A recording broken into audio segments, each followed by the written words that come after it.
Welcome back to the Tailosive Tech Podcast. I am your guest host, Nick and Sweeney. Welcome back to the series finale of Series 6. That was way too much energy to start an episode Season 4. I am so sorry. Finale. Series finale. We do series like the Apple Watch. At least that's what we did when I was here. That's, I mean, you're I don't being know. fake Maybe you guys news changed right the now. rules. How do I know? I'm never here. So who do I have as guests today? I think there was this guy named Drew on occasion that I would talk to. Hi, Drew. What's his Hi, name? Nick. Manny? Good to see you. Mandy, Pamby. Randy. That was it. Randy. Hi, Randy. How are you? And Mr. Mike, the Mr. Epic Aptera Mike. How you doing? I'm doing good. Thank you for acknowledging my shirt. You're welcome. I just The acknowledge fact your shirt, that not you you as a came in human. on this at a level 11, and Absolutely. Dude, I have like so much pent up podcasting inside me. I just need to and the release fact it. that That's like wonderful. you're doing your 'Cause I podcast feel voice terrible. right now, and then you decide to just butcher my name. I want to grab you and just say, "You suck, Nick." Too bad there's a There whole we go. song that was written about that. I'm glad Nick came back for the finale. Like, I can't believe you came. I can't believe I came either. I had a lot of pent up energy and I had to release it somehow. So Well, I'm here we glad are. I came, buddy. Yeah. Thank you. I Thank you think for we having me. have 3 14 Pro owners on the panel today. You So I think- feel very poor, not Yeah, just why in the health, heck but did also we in invite finances. you? What the heck? I don't know. Get I'm this guy still off. wondering why Get I'm this guy here. off of the show, Randy. We need the muscle. Get the guy out of here. Get the apple sheeps, the real sheeps. Get the real Together. sheeps. Well, we might. It might. I don't know. I guess we could talk. Let's. I guess if we're gonna eat our vegetables first and talk. Let's do a round table on products here, and by that I mean Nick. What is your current Apple ecosystem layout? Because last time we've talked, there has been some changes. And There's been I lots see of changes. something No, in you your- don't in see your- anything, Drew. You see nothing right now, actually. Yeah, hold on. You see nothing. Wait a sec. yeah, For people that are listening to the Nobody audio, there's sees something in anything. front of Nick that is deceivingly more square and less stylish than what most things are. and very Oh, you're touch right. You guys- barless, might I add. You guys would agree. This has no touch bar and 100% style. Look at that. Oh, thank God. I'm You're glad such you still a have the 12 sneaky inch little. MacBook. Oh, you sneaky thing. Look how thin How it come- is. Can you even see it? Look how Wow. thin it is. Wow. Wow. Wow. I'm more interested how you decided. What was your motivation to keep the 12-inch MacBook but not the G4 Cube? That was like That was a painful picking decision. favorite children. That was worse than picking favorite children, actually. You threw Randy that knows one what off the that's cliff. like. Yo. Oh. Randy's like, son. It's true. I It's don't know. wait. It's true. I saw the whole thing. Oh my gosh. Yeah, so 12-inch MacBook has stayed. Every other computer that I own has been sold. Basically, me and my roommate, business partner, whatever, we decided to sell. We had like a bunch of Macs sitting around. We had 3 M1 Mac Minis. We had 2 identically spec'd 1 terabyte, 16 gig RAM M1 13-inch MacBook Pros, and then he had That's a healthy amount. 2019 16-inch 64 gigs of RAM, 4 terabytes, i9, beefy processor. I know, old. It had a touch bar, so it was nice. But anyway, we had like I'll all these give it computers that. sitting around, and like not one of them was like really good. Like they were all okay. M1 chips are awesome. We had a bunch of M1 chips. We had a bunch of high gig of RAM M1 chips, and then we had this, it was pretty impressive. Like the 16-inch MacBook Pro that was the i9 thing with the 64 gigs of RAM, it was able to keep up with the M1 Macs pretty well. It just was really loud and would bug out with like random things. So I'm sure you understand that, Drew, with your beefy iMac Pro there, and comparing it with the M1 experience. It's like It's flawless. There's nothing wrong with it. Oh yeah, absolutely, nothing Good to wrong hear. with it at all. iMacs But- are flawless. I still use That's what I it. said. You all heard them. This iMac. No, the iMac no, Pro no. is flawless. You said No, iMac he said was Intel flawless. is flawless. Oh, there Intel we is go. flawless. All right. Anyways. Zero flaws with Intel. Yeah, so anyway, we decided like we have all these computers sitting around. Why don't we sell them all and get 2 really good laptops that will handle all of our needs going forward. So we sold everything, and when I was going to sell stuff, I had the 12-inch MacBook and the Cube, which was what this question came from. The Cube netted about $2,000, so that was a good investment. I put much less than $2,000 into that project, and made an awesome video. And Congrats to someone the bought it for person a who little bought over it. $2,000. It's a beautiful I know. product. I sent him a Did you letter know and a the text person, or was message. it just No, it a was stranger? on eBay, but he had seen the YouTube video, and in the That's box, awesome. I put my phone number and wrote him a nice little letter, like, "Hey, take care of my baby for me. I made this. It's like my creation." Scott is like, It's just Scott. Yeah. So anyway, he sent me a message after he got it. He's like, "Oh, dude, thanks so much for this." And anyway, we chatted a little bit. So he's gonna take good care of it. So I feel good that my baby's in some good hands. But the it's 12-inch tech racks. the 12-inch MacBook, I bought that thing for a lot of money because I bought it literally brand new, 6 years old. Yeah. So I wasted a lot of money on it. And let's just say if you go to sell a 12-inch MacBook these days, it's kind of depressing how much you get from it. So I was like, for $300, I think I'll just keep it. And it actually worked out great that's a because good I still needed a computer during the time where we were waiting for all the eBay sales to clear and us to have delivery of these high-spec MacBook Pros take place. And so anyway, yeah, I was able to get the job done, maybe barely, on the 12-inch MacBook for about a month. And that was my daily driver. It was really nice, actually. I legitimately miss it. It was just the processing power that was kind of sucky, and the battery life, and the fact it only had one USB-C port, and the fact that its display was kind of small, and the fact its keyboard That was the kind of first sticky. Apple product with a USB-C port. Really, it was the second product, period, with a USB-C port. The Pixel C, I think, it was the Pixel tablet. Was one device before this that had USB-C. It's like, this is the and no OG. one bought that.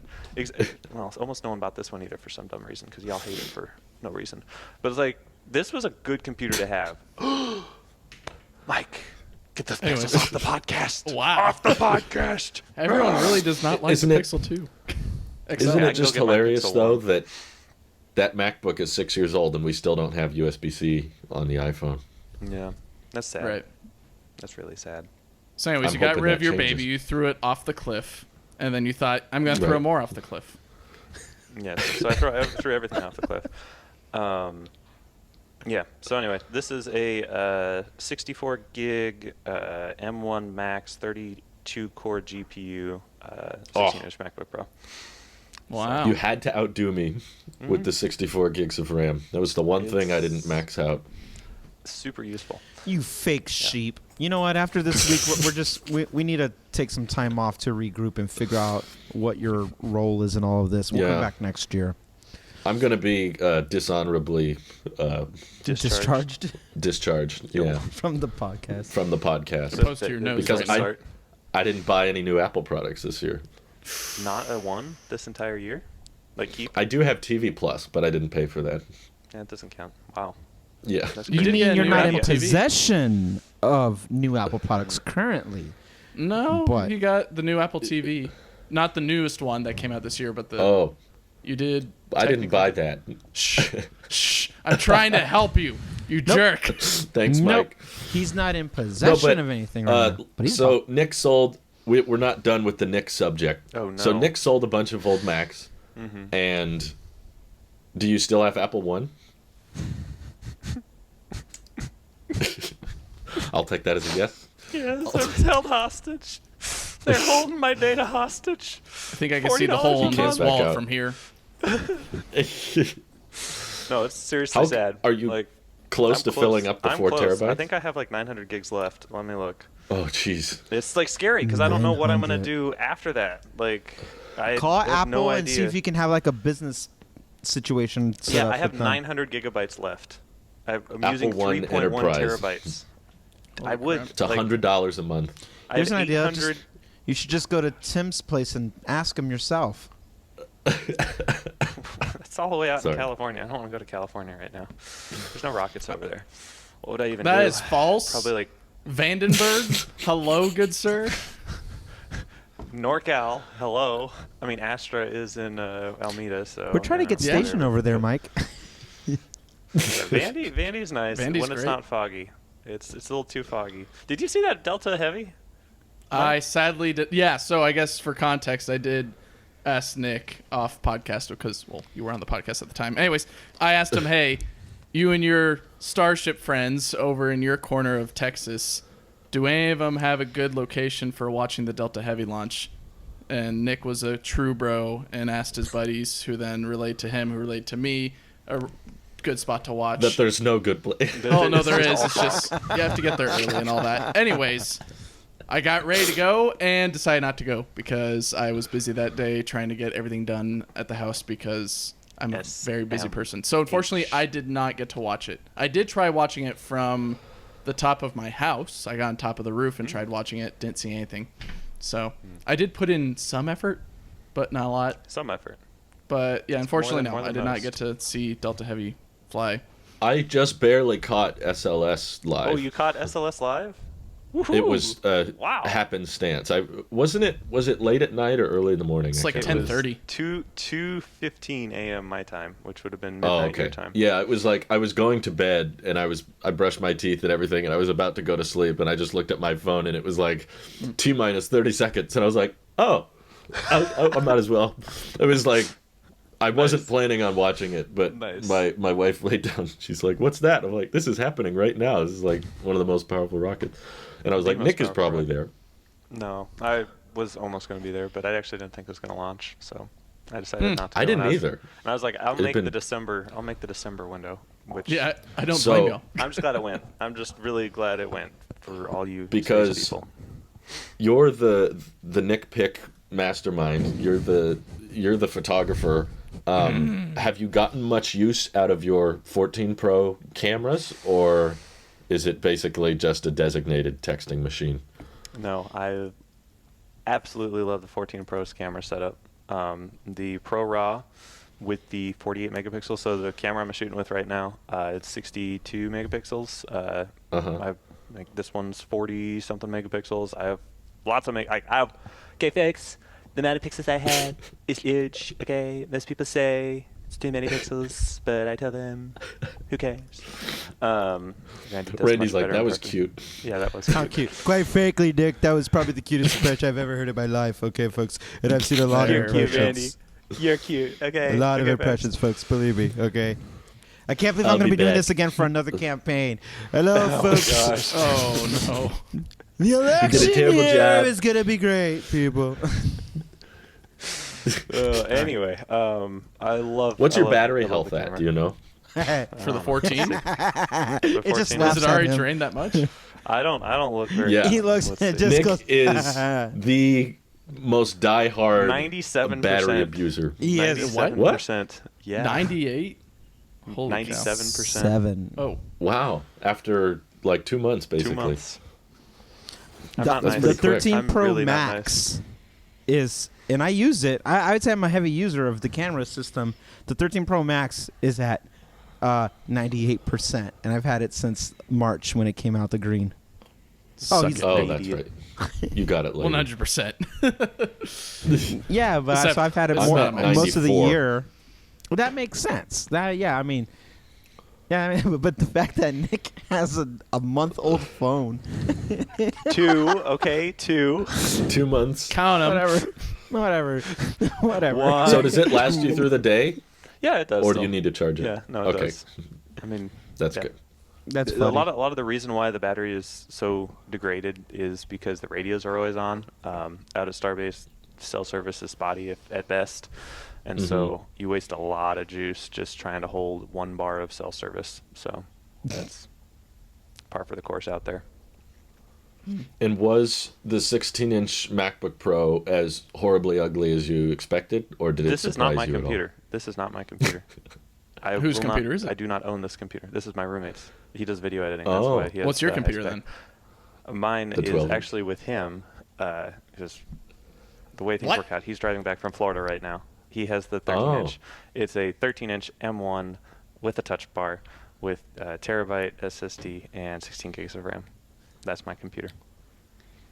I don't know how I ownership do not works like with you this guys. computer. I do not want this computer. It's like This a is not my commune, computer. Drew. Everybody just shares everything and everyone. Commune. Yo, And now we're back in the yo. 80s again. This is Yo. mine. This isn't mine. I just use it. Yeah, it's not Hardware mine. days at a subscriptions in a time. nutshell. Pretty much. Actually, yeah, this is not mine. I just borrow it from Apple. Not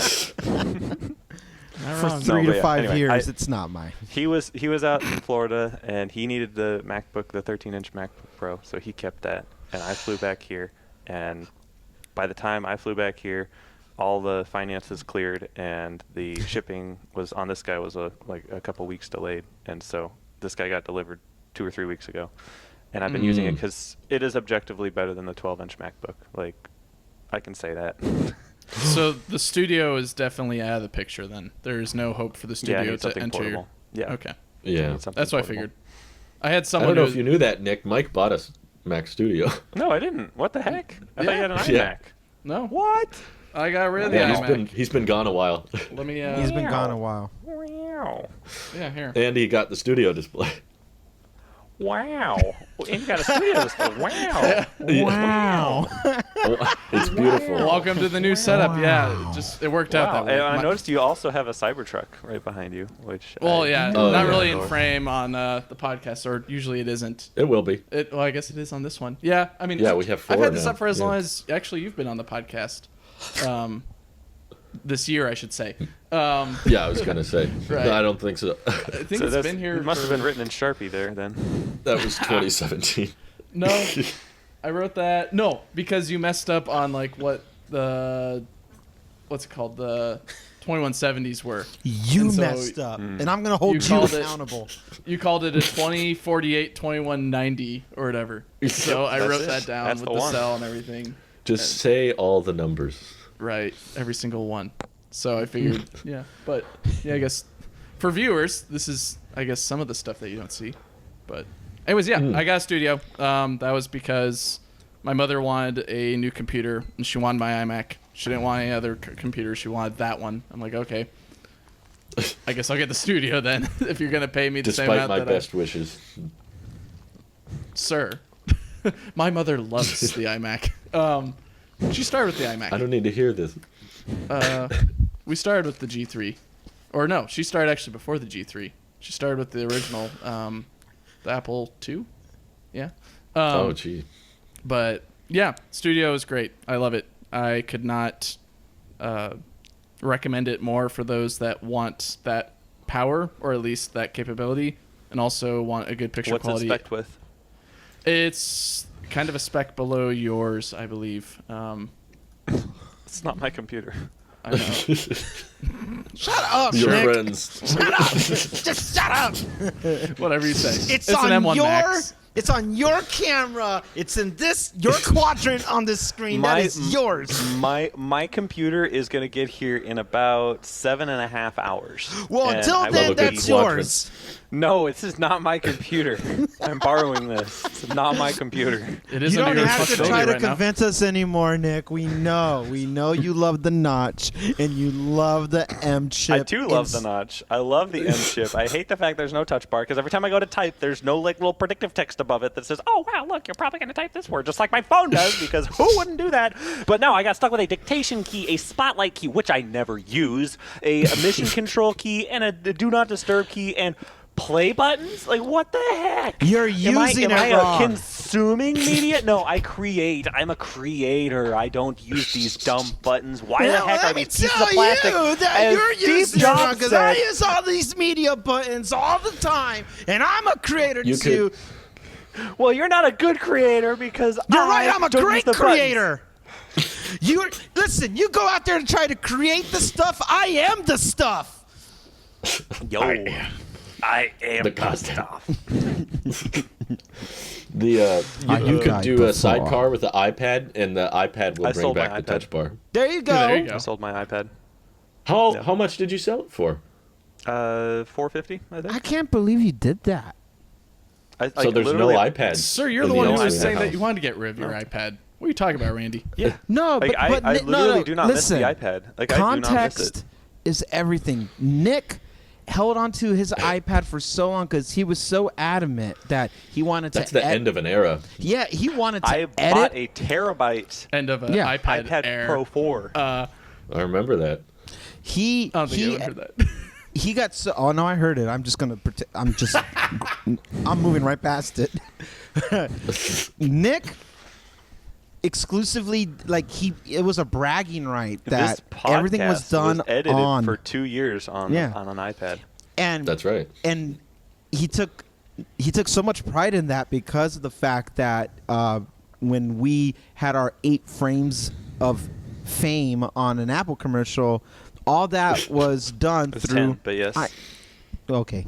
All that was done through You're tipping me 20%. iPad. Okay, Nick. Mm-hmm. Well, you're tipping me a memory here because I can't believe Nick would tell me offline how much he was trying so hard to avoid going to Mac OS to use Final Cut. He didn't want to learn Final Cut because Luma Fusion was perfect and it did everything it needed to do. And he would talk to me for hours like I don't want to do it. I don't want to do it. And then one day in early 2021, Nick goes, hey, Final Cut's actually pretty good. And I hate saying that because he's like, man, why did I wait so long to move away from iPad? In the back of my head, oh no, he's going to forsaken the thing that gave him purpose. And now it's Purpose. Oh, yes. That's It's what's gone. been missing from my life. welcome back to the podcast, buddy. Too bad they killed off iPad OS and they made it just terrible garbage. Like, Yeah. what the hell? It's Well, perfectly Tim, fine as it is on the iPad. No. The iPad Mini is the one iPad where I'd be like, if I was going to get another iPad, it would be a Mini because There I you feel go. like Facts. it's not trying to be anything besides just like a good little itsy bitsy tots in your pocket tablet. Like, So Yeah. great. and it's cute. And it's Facts. cute. Yeah. And Do you I have like any mild curiosity in DaVinci Resolve coming to iPad? I mean, I exclusively use DaVinci Resolve. I love DaVinci Resolve. So is that yes? You'd be a little No. curious to see how it works? I love Okay. DaVinci Resolve on the Mac, and I don't care about the iPad because the iPad's garbage and it's always going to have Nerf software. I in love comparison DaVinci to Resolve. what we can do on. I would sleep. I would sleep with the Venture Dissolve if I could. Well, you might be able to because I don't know what DaVinci Dissolve is. It's DaVinci. It's DaVinci. DaVinci Malov, the Zabasika Vaz. Malov. I'm about to I think he's spell. having a Doesn't- stroke, everyone. I'm about to. Let me tell you something. Is this Savanchi Sava? I feel like I'm about to do a Harry Potter spell. Savanchi Sava. Doesn't she resolve? Is that what it's called? Yes. When you're not on- Anyways, Okay. to answer your question, Nick, it's a M1 Max 32 gigabyte Ah. with 2 terabytes. Oh, Nice. It's a great Mac Studio. I had no love idea it. Nick asked the question. I forgot that He already. did. But The only thing that reminded me was I have the specs in front of me. I have no It's great. idea. I love it. I love all the ports. The ports are great. My goodness. That was the one you're thing still that the wearing iMac an was Apple missing. Watch. I'm shocked about that. Me? No, me? Yeah. Well, I Yeah, know you it's- guys are wearing It's it, but you are intimately familiar with his Apple Watch, Drew. I'm very familiar. Did he lick it? Did he sleep with I'm it? sure he did. Probably. Drew slept yeah. with this watch for many years. Then he cheated on it, So he possibly so I licked it. picked it up, and I've been a good. Does owner, it but last no. through the day? What's the battery health at? No. No, That's the answer. It does not. No, Battery it just health? doesn't. No. There's just. It actually says replace. I think we talked about this. I have not checked this since we last talked, so let's check it again. But Well, that's why we're was- checking in. Yeah, we It we said gotta last time I checked, it said get service or something like that. Get wrecked. Battery- stop it. Get some Get help. wrecked. Service recommended. Battery health is service recommended. What do they do? Can they actually replace the battery in a watch? Probably not. I don't know. They'll probably just say You get just the, bring it to them, and they're like, $300. "Okay, buy a new one now." Buy Get the Series 8 or the Ultra. Yeah, I have been looking at the Ultra, but like there's. I think I said this last time too, so I don't want to seem too repetitive here. But there's like a point where consumer tech is not where I spend my money anymore, and like it's. Same. I don't know where I'd see Things that that come matter. from with all the computers that have been thrown off a cliff, but all right. I know. Well, I any changed. new? Last question, I think. Do you have any AirPods usage anymore, or is everything over yours? Yeah. I have AirPods. What are these? 2 AirPods Pro 2, the old ones. What are they on? 3? Gen. It's the first gen, is what you're I probably. don't know. The holding. ones that came out AirPods in 20. 2840s. Yeah. It's not the newest one. It's the one before the newest one. That's funnier than it whichever needed one. to be. Yeah, but I use them like through the daily life. I have been thinking about getting AirPods Max. Like I think I could Wow. take advantage of those. Like it'd be nice because sometimes like I'm using AirPods most of the day. Like they're in my ear most of the day, just with music or something in the background to nudge the boredom off. But there are some times where like they've been in my ear too long, and like I want to take the AirPods out, but I still want to keep listening to something. So I think like over ears would be super nice. And yeah, so like not 100% of the time I'm listening to things, it's with AirPods Pro. Interesting. Right? Yeah, Pro. AirPods Pro. And yeah, it's Pro. One of right? those. I don't know. Does it What's have the the other rubber one? seal? Yeah, they're these ones. I can't see them very clearly, has but the- yeah, those are It the Nick, opens I that mean, way. he's like, yeah, he's right over here. He's so far away. He's like 50 feet away. It's these ones. It's these ones. It's these. He's these 50 feet away. white Yeah. Hey, square- tell me which AirPods these are. It's like okay, an eye test. grandson, it's the AirPods with Here we go. you open it this up and one. you put it in your ear. The Apple eye test. It's like the letter I and then capital T test.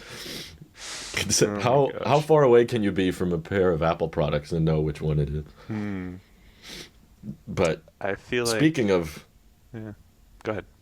speaking of recognizing Apple products from far away, Randy left us on quite a bit of a cliffhanger last week where he Did you tell them? splurged and bought everything. What did you do?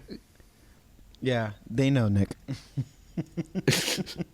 They know. Nick's like, wait, did you tell him?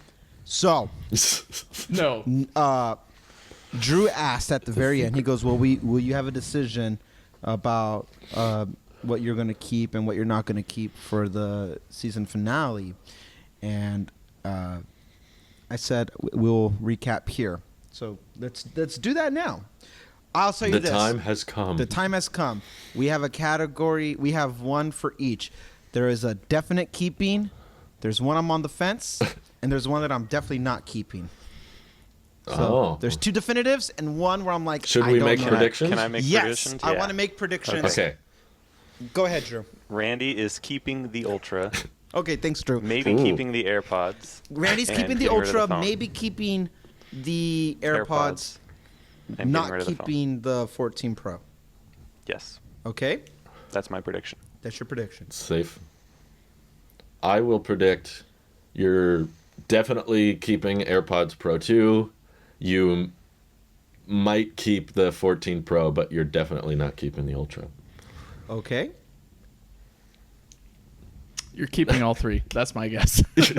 I'm keeping all three? Yeah. That's Mike's guess. Okay. Well, I Good. can. We all disagree. Yeah, and I can confidently say that you're all wrong. Oh. Because I said there's You're one not of each, keeping Mike. any of them. No, you guys got. Nope. All right.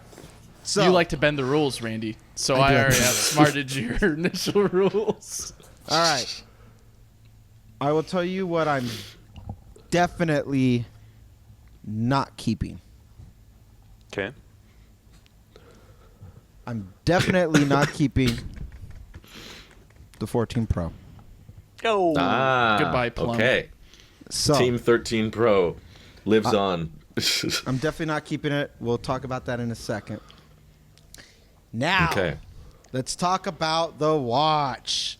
I got the Series 7 right here, and I wore the Series 7 for 2 days this week, not back to back, to see if I would miss this thing. And reversely, I only worked with the second-gen AirPods Pro to see if I can actually have like a day-to-day out of the older generation one. Okay.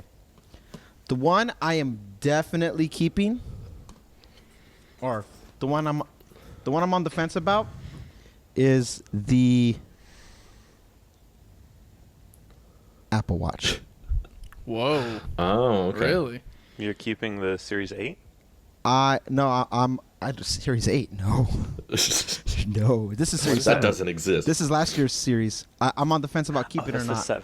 7. I had I had this on for 2 days, and it was so minimal and clean, and I love it. And it's so light that it's like there's a use case for this that I still have. But the thing is, pre-smartwatches, I was always a big watch guy, and I got really accustomed to the bigger screen, and I like the wider placement of the overall watch of it, and I do like the flat design. But it is heavy. It's like it's bulky, not heavy. It's bulky. When I put this on for the first time on Wednesday, it felt like I was wearing the smaller version. I felt like I was wearing my wife's smaller, like 42 millimeter. Yeah. I was like, wow. But then it grew on me again for its simplicity. The simplicity is so clean, and I love that. But sapphire glass, baby. I'm on the fence about it because of the sapphire glass, and I love the titanium. It said ceramic and titanium on it. I love the material. I love the industrial look of it. I love the size, and I love the flat design of it. The same way I love from iPhone 12 forward. I like these flat designs again.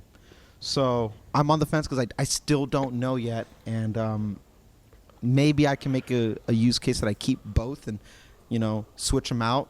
But it's something that I'm genuinely struggling about because there's nothing wrong with the Series 7 minus the scratches and the gashes I have on it. The way it takes up the whole chassis of it with screen is beautiful, clean, elegant. But I'm a big watch guy. I was always a big watch guy for years and years pre Apple Watch, and then I've always tried to get the bigger watch ever since. And I do find the convenience of not putting it on the charger, or that I can, because Drew had talked about this before, where he said that he doesn't have any dedicated apps on the watch, and none that I use regularly. Well, that's what I mean.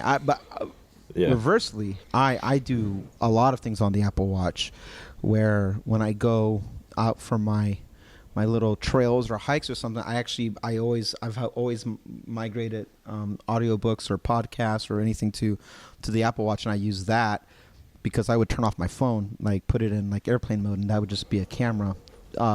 Sure. That back then used to be preservation of battery life for the 12 mini. Since then, it just became more of a habit where I was just able to detach from the muscle memory of going on social media or something like that. So it's not that I was trying to get away from tech; it's that I was trying to get away from distractions. Airplane mode helps me with that, but then I would still like. You calling me a distraction, Randy? Every day. I ain't calling you for dinner. In the best possible way. But but I am definitely gonna keep the AirPods Pro too. These I got that right. You did That's get, what I said. Good but job. no one got Okay. a complete order right. But you did get that right. The AirPods Pro 2. You gave it away last week when you put the second gens in your ear, and you were like, you start looking around, like you tried the transparency mode or something, and I was Despite like, yep, mixing he's them up keeping at those. first. I have to tell you that AirPods Pro, everything that made the first gen weak, blown out of the water with sound, with the fidelity of sound that you hear back with it. Just the tech of it, something as small as and inconsequential as having the widget on your phone, and I can see all the batteries at all time. It gives me such a peace of mind because I'm a widget guy on my home screen. Most of it is widgets and stuff like that. I do miss that. I love it. That's the one I've struggled with sending back the most, is the AirPods. I definitively made my decision, Drew, and you will relate to this. I was in a situation where I needed to charge all three, and I was able to charge the AirPods on the Apple Watch MagSafe Duo. And when I did that, and then my wife was like, whoa. It just, again, even though she knew this time, I was like, Whoa. I'm keeping it. Wow. So from that point, when I was charging that and my phone, and then I was wearing this at the time, so I wasn't hurting for battery for the watch that night. No, because it's the Ultra. Because it's the Ultra. Battery life's absurd. It is absurd, but honestly, battery life's kind of absurd with the Pros. Oh yeah. I finished last week's episode, and we went over by a lot last week. By the time we got off, and I was using transparency for most of it. Now, to be fair, I was using the wrong ones for the first half of the show of the day. But still, by the time I got That off, helped the battery. Yeah. I was sitting only at like 78% or something, and I was like, my duties are done for the day. The rest is just play. So I went outside, put on ANC, walked around the trails, did my thing. I was vibing. I was so impressed with the cancellation of all. Like in live time, it's trying to. I'm gonna mute the. No, I'm not. I'm gonna transparency. No, I'm not. And it was so like almost instant. The tech by itself is so impressive. Transparency It has great cancel culture. Yeah, and it has great transparency, which I feel like we lack some of that in our lives. Stop. But the transparency is flawless. Okay.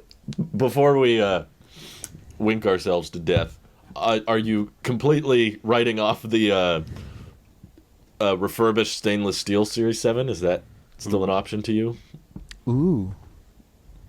Because that could be cheaper than an Ultra, and you still get the beautiful full-screen display, but you get your durability. To be honest with you, Drew, I think that is the perfect of both worlds. I don't think I can go back to a Gorilla Glass, whatever.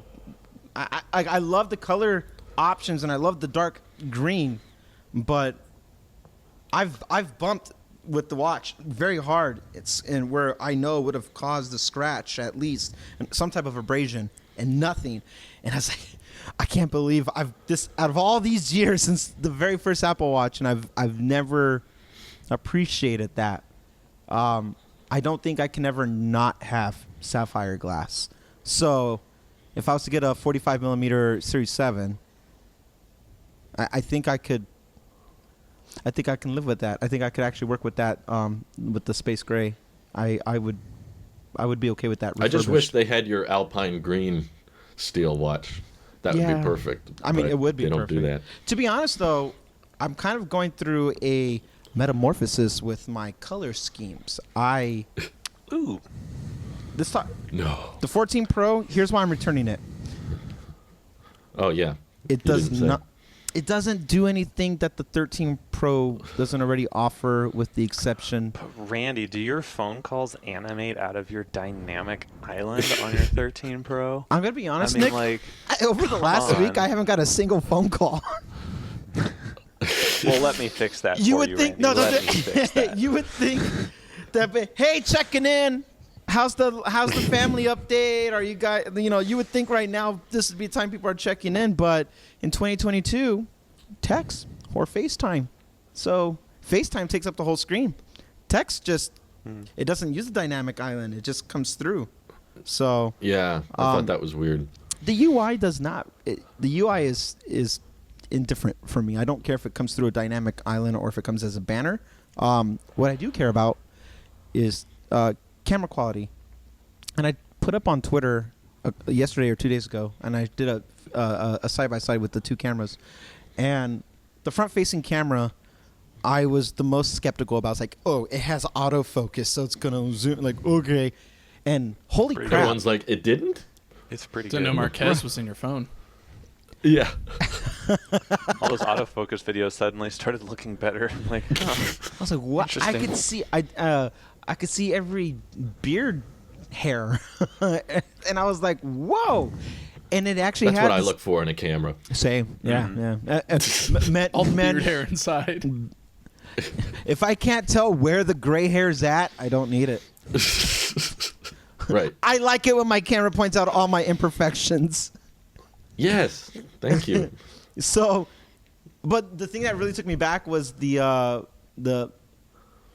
clarity that the photo does in post-process, that they said that they kind of, not they re-engineered from the ground up, but there is a clarity difference done on the software side that on the main camera system or on the front-facing camera system, excuse me, it does come out crisper, and I find myself actually using more 2x than anything else for most of my outdoor shots. And I realize not only is it then compensating for the bigger megapixels now, but then whatever that processing is happening, both on just the regular layers, and then the raw photos are fine as well. It's so clean that I can't help but appreciate it as a tech enthusiast. And cool. Autofocus on the front-facing camera is there, blurs out the background a bit, and that's nice and all. Incremental upgrades are always appreciated, but the majority of what I would want from an iPhone right now, which I would assume is going to be documenting this next chapter of my life, is going to be done with the main camera system, which... that's true. This is a big decision for you. This is. What camera will document your child's birth? Brittany and I sat down last night and went over, because there's a checklist we have to do at the hospital, and she's like, I want you to be the media guy that does the photography. And I was like, whoa. Aww. Where's the mic You're gonna go placement live. going? Hey, Simon. Thanks for the super chat. Should I get the All right, if M2 we get 8 iPad more likes Pro, on this. or should I stick with it and get the iPad Mini? Hey, thanks for the super chat. I see you. It's And your been wife real. just- It's been fun. She's just Vote in in the labor, out poll of on what the focus. name should be. Yeah. Like, guys, look at this autofocus. And then you focus on your face, and then you focus on your wife in the hospital bed. Well, wow. I love how Look at that blur. when you can't even see my kid. I love how Rand and Drew's live stream, just doing his own thing. Hey, what's going to be the name of your kid? And Drew had to go, please don't ask Randy these things. Don't ask him, big reveal things on a Tailosive Tech stream. That's not the place to do That's where breaking you're not going to get news. the leaks. Or any stream. Oh, I remember. He told me his son's name in that live stream we did about the 14 Pro getting the satellite SOS feature. That's where he did the name reveal. Yeah. So look, Just in the chat. Very memorable. I'm going to be honest with you guys, because Mike bans him. we're going to be we're going to be on a break here.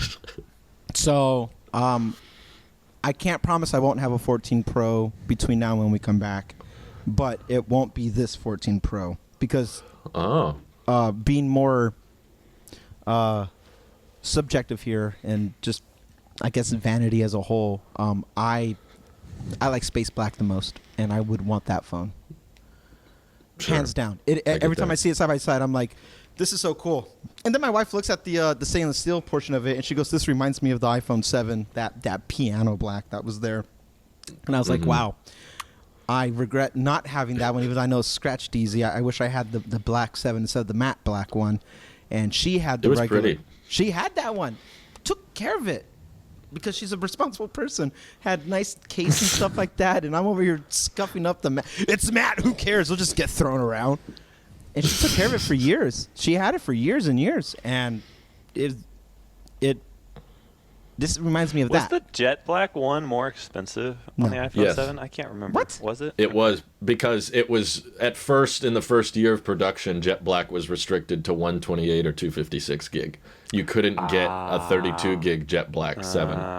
So, Oh. but what was funny was after the year went by and they introduced the iPhone 10, then they introduced a 32 gig Jet Black 7. So that was like a brand new iPhone that they hadn't released before, that they released a year after production. But I was trying to get it, and I remember Apple issuing like newsroom posts that they were like, basically, no one will get a Jet Black 7 Plus on launch day. It was like, I'm still very convinced what happened was they finished working on the iPhone 7, and they did all the matte regular colors. And then they were like, this doesn't look very different. This looks pretty dang similar to the 6S. They were like, we need to do something to make the 7 seem more exciting or changed from the previous gen. So at the last minute, they whipped up the Jet Black because, like you said, it was super fragile, really easy to scratch. And they only did it at the higher storage configurations. But you'll notice that like all the marketing pictures for the iPhone 7, they were showcasing that jet black 7 Plus because it looked all glossy and very different from the 6S. Yeah. So it was like a last minute thing because there were so few in supply on launch. I think there's some But truth to that about the it looked marketing. good. They looked at it like, wow, this does not look that different. And they really needed to do whatever they can to really make you not just focus on the lack of headphone jack that was in the Because if you pipeline just there. looked at like the rose gold 6S versus the rose gold 7, Yeah. it was like, what? The camera It's bump like- looked a little different. Yeah, they just kind of That's molded it. the aluminum around the camera bump. But apart from that, especially from the front, it looked so insanely similar. But yeah, I've only seen space black in person once, but it was beautiful. I don't know if Randy will notice this, but honestly, what I've missed the most about the 14 Pro was not the camera, not the dynamic island, or definitely not the always-on display, but I still miss the side bezel is extra thin Yo, on the 14s. Oh, that is true. it is so And Yeah. clean. Where it makes the 13 Pro bezel look a lot thicker. And I couldn't justify upgrading just for that, but that's one thing I do notice whenever I pick up my 13 Pro. Is like the bezel feels a little thick now. I don't know if it's not really noticeable that it's clean. I appreciate what was done with the 14 Pro. I love the improvements that came with the cameras first and foremost. Hate always on display, and I hear the next update, minor update, will fix the wallpaper situation. So I Right. look forward to that. But I turned off always on for the Ultra. I turned it off for the 14 Pro. Always on to me it's too distracting. It's not how I like to use my products, but I'm also a guy who turns off notifications on everything. So it's not for me. It's not for Same. my lifestyle. Yeah.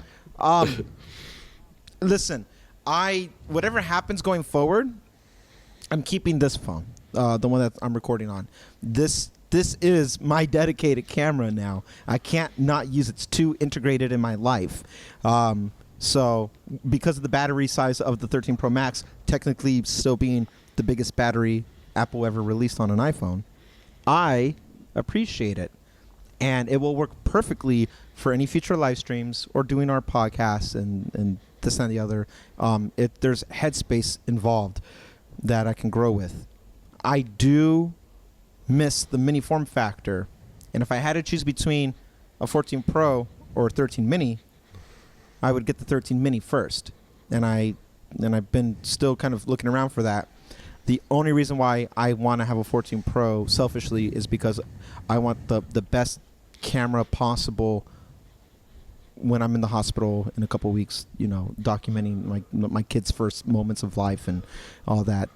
That to me. Your kid's going to be shot in ProRes. ProRes. Speaking of ProRes, Drew, I tried the ProRes with the 256 gig. Yeah, that's how I felt. Can you see a difference, Nick? In ProRes? I mean, Yeah. not on an iPhone. Okay, so like, It's we not have just cinema me. cameras. Like, we have like 6K cinema cameras that are like. They should not be compared, but I'm going to compare them. That's basically what that face was supposed to say.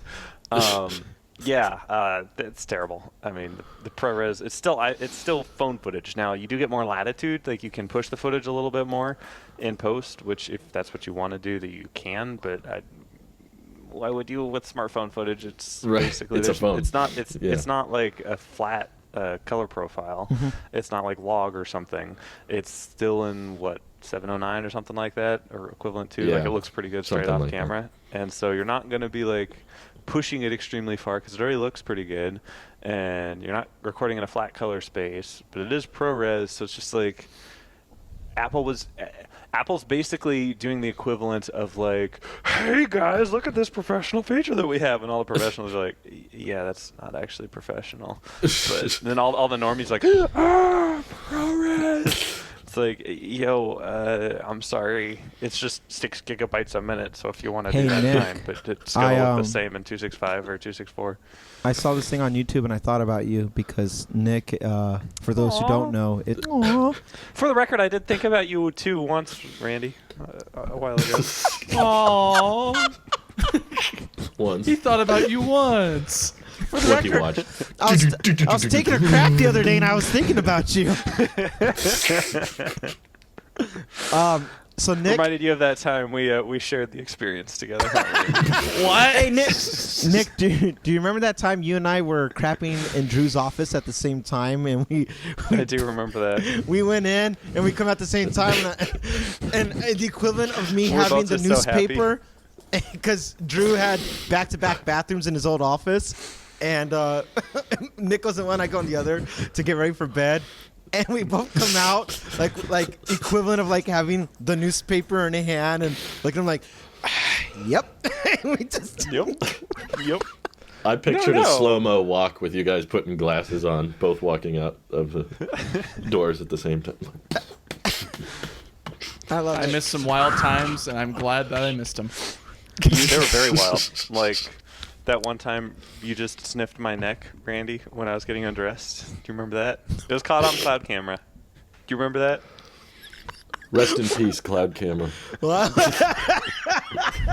yeah, I remember that time I was sleeping and I woke up and Nick was just standing over my bed and he was just like, you smell Reciting different Latin when you're phrases. awake. Wow. Oh, Okay, my so gosh. I saw this Wow. YouTube video Wow. that made me think of Nick because Nick, besides photography as he's known now, has always been a lighting guy. Like that's his like fixation. He was always had to have the crispest lighting studio thing when he lived For in his attic. Crispest. Crispest. We have crispierest. Crisp Ultra? Crisp Pratt. Nice. So It's a me, Mario. it's a me crisperiest. Why do people watch this show? I don't know. Evidently for Still you, trying Nick. to figure that out. Where's Nick? Go get Nick. Come back. So now now that Nick's here, I don't have to be responsible. I could just let it all loose. I am here of my own free will. Uh-oh. Yeah, you are. You don't have to say that, Nick. So Drew, cut the camera. we're gonna edit this part out. So the video was talking about how these professionals are using iPhone 14 Pro for their cinematic things and all that. But what they were kind of crapping on, they were like, the problem is, they say it's professional grade, but what makes it professional is the lighting. Look at the sets that these people are on. Look at the amount of manpower that's present on production, doing everything. And then they just happen to use this one camera lens. But then sometimes they'll put, their own dedicated, like, fisheye, whatever they would want to do to additional on it, whether it's like from, Moment or something. Point being is that these smartphone cameras have always had the potential of doing professional productivity and production. But what makes it professional is all the other surrounding elements that Apple just doesn't address out loud. And I was like, this is something Nick would highlight because he was always fixated on lighting and aperture adjustments. I think what people fail to notice with these camera systems, though, is the simplicity of just a point and shoot, that you just swipe left, it's there, you take your photo or you take your video, and then that's it. Most people, as I've been observing, that Drew put in my head rent-free now, is that they just like, no, use my phone, just take the photo, and even if it's blurry, hey, here's this once-in-a-lifetime graduation thing, and I'm going to digital zoom 10 times, and you're like, wait, that's a 6S, here, use my 14, no, just use it. And that's how people think, and when they upgrade, the simplicity of just being able to just point and shoot and then let it process and do its thing done is the convenience factor, because these phones are always meant to be convenient first. But the Pro offers those in-depth, like if you want to do multicolor grading and transfer files on a lightning port that's going to be taking you up half a day, then more power to you. So, I welcome Thunderbolt USB-C next year. That's fine. But the thing I would say that Apple has done very well over the last couple of years is they've been blurring that line more and more about from professional and average point and shoot, and making it just kind of still work, where I find myself not really editing the photos anymore. Drew asked me for a thumbnail of my products, and I just took a photo real quick, and that's good enough to be the thumbnail. That's like, hey, it's good for, we know it's going on YouTube. It's good enough for YouTube. 2 years ago, hang on, Drew, let me auto enhance, move the exposure, do the black balance, this and saturation, vibrance. Black point and all that, like try to blur it, make it fade, make it trendy. Now it's just like boom, done. Here you go, move on. And I like those things over, 4K ProRes. I'm like, okay, we're going outside of my scope of relevancy of what this matters to me. Can I print this photo or video? Can I take a screenshot of a video and print it for a photo on my refrigerator? That's good enough for me. So, like, I'm going to print this video. It's called film, Drew. It's called film. It's kind of cool. Okay. So you're definitely not keeping that 14 Pro, but there may or may not be a black 14 Pro by the next time we talk. If there is, it's because I found the 128 gig. I could pick a 256 right now at like Costco or Best Buy, or I can drive up to DC, and they have them at the Apple stores up there. But I want the 128. I don't want. Just try to wait until after this podcast airs, because I hate it when you change your mind before we've even posted the podcast. No. This because then it's like extra outdated. I've like it hasn't been before. I've already submitted the return process for the 14 Pro. I'm 100% not keeping the purple. The purple's nice. It's clean. But I just wanted to do it just to see the new color and get my euphoria of new toy syndrome out of the way. But it's not. It's 256 14 Pro, and that's another thing. I don't want 256 gigs. I don't need it. I'm not Nick. Nick should be getting a Pro Max 1 terabyte. Oh. Yo, you know what I bought yesterday? What? What's I that? should have brought A this up. Cybertruck. I wish. That's the It's next not the same price as a Cybertruck, episode. actually. Oh. What? It was a one terabyte Pro Max 13 gold. Are you serious? Yep. 13 Pro? Yeah, I just bought one yesterday. Why? 13 Pro Max What? gold. It's not for me again. I have a lot of things that I buy It's that Communal. are not for me. It's the No, it's for my mother. She's currently Oh. still using the iPhone 7, 32 gigs of storage. Wow. She has That's filled quite up an upgrade. every little corner of that little phone, and she's How like, cool is that? She's fine. Like, I've been trying to get her to upgrade for years and years and years, and finally yesterday she was like, "Okay, I think I'm ready. I don't have any storage." And I'm like, This is like So- 30 times the storage. Exactly. Like, I was like, you're never gonna have to worry about storage again. Fills like, it up in ever. a day. And Because she puts all I don't her know, it's a existing terabyte. That's a photos terabyte. Just all ProRes. She just Yeah. takes a 20-minute ProRes video. of like her She pocket doesn't inside take of her pictures. pocket. She just takes ProRes videos. She thinks she's FaceTiming you, but she's just pro-resing the front-facing camera. How come I can't see you? Yep. Help. That's so nice of you, Nick. How do I become your mom? Yeah. Well, Drew. Well, first you have to give birth to me. I mean, that's step number one. Then you got to care for me for like 20 years, and then Okay. I've always cared for We can you. start. Can start next week. Aw. Okay, well, But I know there's this. I Going, enjoy- Please stop. Please stop it before it goes any further. I'll stop it there. I enjoy going across the panel with the finale questions. In case you needed a reminder, this is our last episode for the year. We're taking a break after this.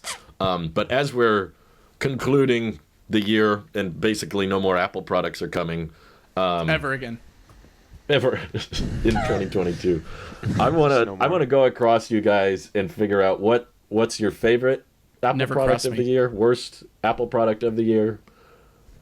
and maybe a third. I don't know. Those two Okay, come to mind. so let's take a second and go through what Apple products were released, because I know for sure exactly which Apple products were released this year. But Right. for you guys who probably don't know, Yeah, this is for let's us. go- Thank you, Nick. let's go I through all the appreciate things that. that were. So we released. have So Mac the 14 Studio. and 16-inch MacBook Pros. Max. Nope, Mac Uh, Studio. that was last year. I need to write this down. Okay, yeah, I'm gonna Okay, while he's doing that, while you're writing down, and we have the list. Drew. I'll just list some things. What? Okay. Oh no, I was trying to fill some dead air. I was going to ask you a question that no Oh, one okay. else has asked you yet. Out of all the products so far that you reviewed, that you've returned, all of them that you review units or your review unit, you've returned. Yes. I know you said you kind of regretted the 12 the AirPods Pro return. Is that still the product you wish you had right now, or looking back at now, is there something that, like, you know what, I should have tried that, or I should have got that one? Because you didn't review everything. Was there something that you kind of secondhand remorse return? You know what I'm asking? Like, is there something for I think you so. that you've looked over now that you stood your ground? I'm not upgrading this year, but I kind of wish I did. I kind of wish I did. No, I don't. I don't wish I upgraded to the 14 Pro Max because, like I forgot I was holding my old phone, so that definitely solidified it to me. I was like, oh no, it doesn't have that. Oh wait, this isn't the 14. And I was like, if I can't tell them apart, that's probably a good indication that it's not a good year to upgrade. Yeah. But yeah, no, I mean, honestly, I feel like other than the AirPods Pro 2, which knocked it out of the park with ANC, volume control, the price didn't go up, which was a big surprise, extra charging method, lanyard, and an external speaker that makes noises as you charge it. Aside from that, it was kind of a meh Apple hardware year. I mean, the M2 MacBook Air was fairly limited in its performance. I think the M2 was a big disappointment. We also didn't get any love for the Mac Mini, which I'm still annoyed by. Yeah. They didn't Yes. didn't update it at all. And it's Although shout out to Apple for not updating it, because then that meant when I sold our 3 old Mac Minis, they were still current gen. So thank you, Apple. Yeah. okay. Yeah. There's a silver lining. There's a space gray There's lining. always- But Yeah. I liked the Mac Studio as a new section of the Mac lineup. Like, it was definitely not the kind of computer that we thought Apple would make. Like, Right. a beefed up tower that's not too expensive but has a lot of ports and a lot of great performance, and people like Mike can take advantage of it, and just that's not something they've made in a really, really long time. So it was refreshing to see them actually give in and just be like, rather than make a iMac Pro with Apple Silicon, we're just going to sell this little tower and you can use whatever accessories you want with it. It's like, Yeah. doesn't sound like Apple. Yeah. If you would have told us that 5 years ago, we'd be like, no, that doesn't sound like that. Right. But no, I definitely didn't. I felt like I upgraded when I stopped using the Ultra. Genuinely. Like, I took it off and I put the Series 7 on and I was like, whoa, this is like so much more futuristic. It felt like a new generation. The Ultra kind of felt like a prototype, if you will. But I appreciate that there's a market for it. I just know I'm not in it. I'm still getting over 2 days of battery life with my Series Nice. 7, Yeah. which is 14 months old now. We are in agreement And, that no one should get the Series 8. That we agree, undisputed. I think so. I don't know if anyone else on the panel is. You need to buy the Series 8. You know why? Because Timmy Cook's little profit lines are Timmy Cook. inflated. Let's put it that way. Timmy Cook is wearing the So- Ultra for his personal use, so he's not worried about the Series 8. Did you see the interview he was in? Which one? Mm-hmm. Like yesterday, it was like a CBS. Yes. Yeah. Something. Wow, He said that's a he's really like a- good question. When he, what's next after? He said he's like a dedicated hiker. Like he hikes a lot. I find that Really? hard I was to like- believe. Me too. I haven't was like, seen him I on my can't picture hikes, Tim. Every book Yeah, I I've know. so I don't believe it. every book I've read about him is he's a runner. He's a biker. He does stamina, endurance, like high intensity type of workout, not hiking. Like I picture Jeff being the hiker, I could see that. But Tim, no. You know what's funny, Drew? I was thinking, I agree with the whole like upgrade downgrade thing because there's something clean about the going back to the regular Apple Watch. But I think I'm inverted in the sense that the bigger the Apple Watch for me, the better I like interacting with it. Whereas the iPhone, the smaller for me, the better. And that's one of the reasons why I would want the 13 mini or a 14 Pro. I don't think I'll ever do another Max ever again unless there was some proprietary hardware thing that was happening with it. They'll probably do it again. I hope they don't because it's I've dropped this phone more times it's sliding out of my pocket than anything else. And for the past week, the 14 Pro just stayed right where it needed to be at all times. And sometimes I don't even feel it in my... Do you ever wear... I don't wear a belt with my jeans sometimes. And when I put the 13 Pro Max in my pocket, my jeans start to fall. It is a brick. Whoa. It is quite heavy. Anyway, but okay. No, I don't mean to brag or nothing, but I have to wear a belt with all my pants now. So, I don't know what that's like. But we could go across. There's a bunch of last thing to answer Randy's question. There's a part of me that feels like I should try, not because I'm convinced it'll be good, but I never got a chance to try out external monitor support on the iPad Pro. They gave me Stage Manager, and out of principle, I didn't want to review the new iPad Pros, but that's a feature that I've seen people use that I'm curious, like, how that actually works in the real world. My friend Ross is like a DaVinci Resolve, like, nut. That's all he uses for everything. So I think Ross and I would get along well. Yeah, I think so. I think you guys have a lot of similarities. But, because he loves his cameras, my God. We were filming all this stuff over the last week that will never be seen, but it was fun. E-gag. Yeah, that was... You're not supposed to be filming those kind of films. Was that Mr. Curry? Tim Curry? Is that what you were... No, E-gag was... no, that's... I forget his name, but Mr. Turner from Fairly Odd Parents. Oh, yeah. E-gag! Oh, saying that. Yeah. Dinkelberg. Yeah. I remember that. But I'd love to get an M2... Well, I wouldn't love it, but I think it would be kind of fun to get an M2 iPad Pro and kind of hand it to Ross and be like, try to get this to work for you, and how does it handle? Yeah. You know, I thought that might make kind of a fun video, but I just don't want Apple thinking that someone actually wants to buy those things. So, But at the I'm not- Drew, I'm you not are buying a it. content creator first. Did you really think that? I don't want Tesla to think that an elderly grandma is going to be driving the Model 3, but no, it was content creation. It was heartfelt, dude. Sometimes you just gotta play with the pool that you're given. What? What? Randy's like, I'm what? pretty sure Randy's having a stroke. Oh my God! Let's go. Okay, yes. Mike put quite the list up. I said he went software and so everything. thank you. So let's Mike's been on the list. Why don't you? Do you have any selections picked yet, Mike? I didn't like the studio and the display. Those were terrible. Why am I looking all You hate over? everything you bought. I hate basically. everything I bought. All my money's gone at this point. Yeah, I guess I put my money where my mouth is in terms of like what I liked. So like the studio and the display when that came out in March, I'm like, yeah, those are really cool. I wish I could own that someday. And who knew by the end of the year I got it. What I'm looking down this whole entire list. Drew could probably put it on the screen right here as well. But basically, yeah, that and the 14 Pro are pretty good. I like the Ultra a lot. I don't own it. I think the Watch Ultra is pretty neat. And So if you had to pick one, do you think it would be the Mac Studio and display? it's probably the studio and display. They're pretty cool. Okay. Definitely a close second for the 14 Pro. And then I guess a special mention would be the Apple TV. Just because... Oh, yeah. Not the That was one a that I great bought, update. but the one that updated Yes. this year.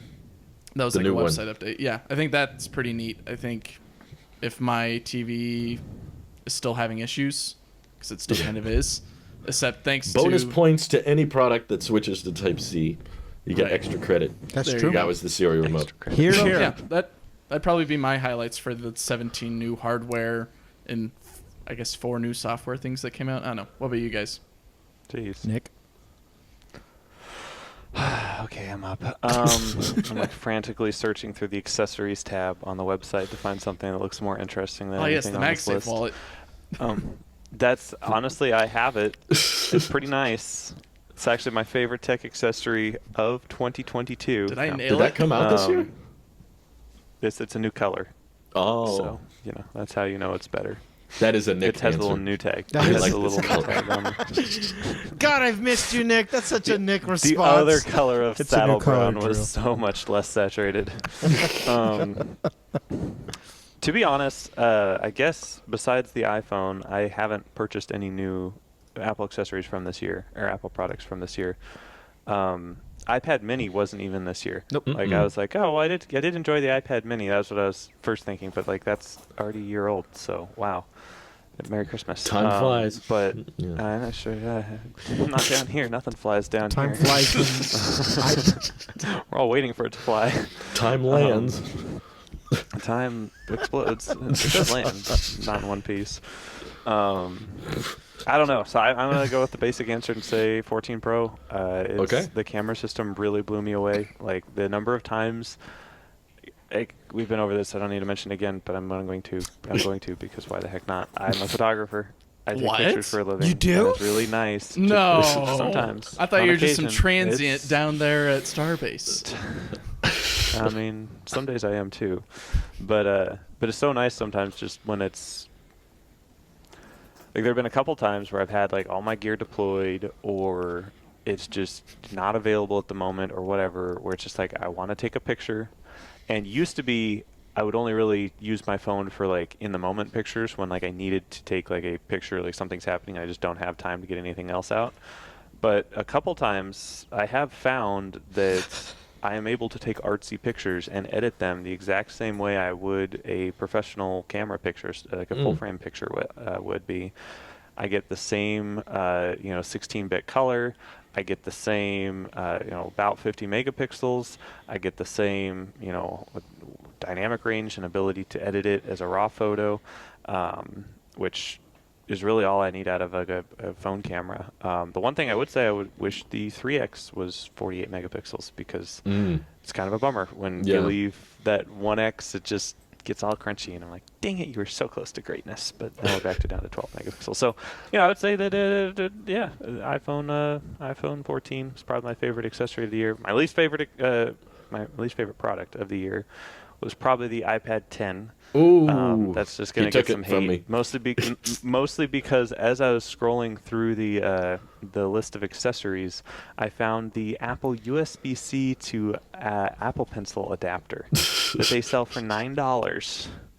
And the picture of it is not showing it in its proper use. It doesn't show you have a brick to the wall with a USB-C cable plugged into this little dongle, and into this dongle you plug the back end of the pencil, and it's like, oh wow, Apple, wow. that one is mind-boggling to Wow. me still. It is mind-bogglingly dumb. How sad is that? So yeah, how sad is that? That was going to be my answer, but Nick Butter. Oh, Mike, did you give a Okay. worst product? Were we just doing favorites? No, we Sorry. could do worse That's as okay. I well. didn't listen to the No, I question wanna do good enough, both, yeah. apparently.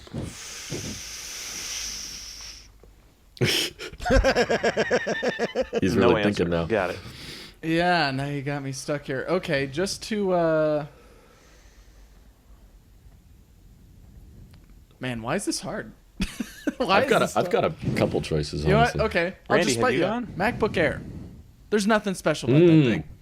That thing just overheats with the M2 chip. I should Get rid of spit it. in your face. That was also going to be one of my choices. Do it. I really wanted to like that computer. Like, I really wanted to like it. Yeah. It wasn't quite the 12-inch MacBook design, but it was in that vision, fanless, super Right. slim, super nice modern design, beautiful display. But I just couldn't. I don't want it for Fury. No touch bar.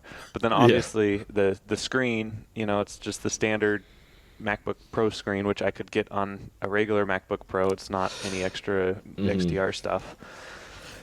No 100. How many hertz is this on? I don't know. I don't know if I've ever changed the hertz on this computer. hertz Let me at just least. change it off just to spite you, Drew. ProMotion to 60 hertz. We're now at 60 hertz. He'll turn it back Screw on, you, I Drew. promise. Yeah. He'll do it. I want. It's not my computer. It's going to be reset in about 9 hours.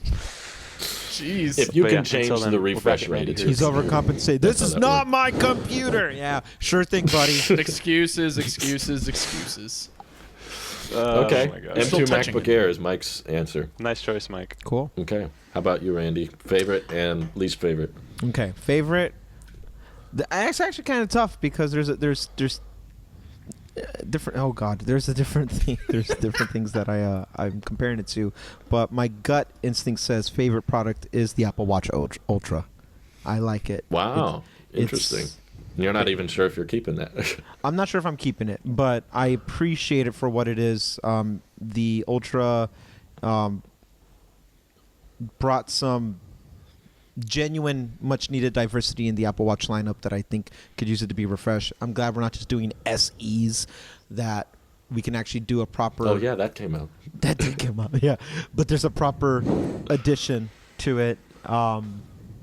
And it's not... I was expecting, it to be at least $1,000, and it wasn't. So for that reason, I was like, oh, okay.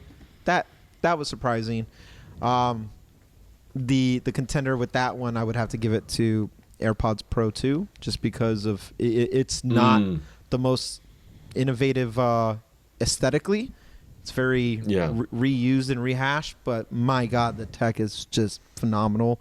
And I don't know what it is about it, because they said nothing's changed with the ear tips, but they fit perfectly in my ear now. They don't slide. I can chew, munch, what, and it doesn't fall out, So I don't know if the material gets softer over time, so then it slides out over time. But I don't remember it being this comfortable in the ear, and it is. And the fact that I have transparency mode on at all times, so it doesn't even feel like I'm wearing anything, is something. The fact that it's subconscious to me and I take it for granted is why it's up there with it.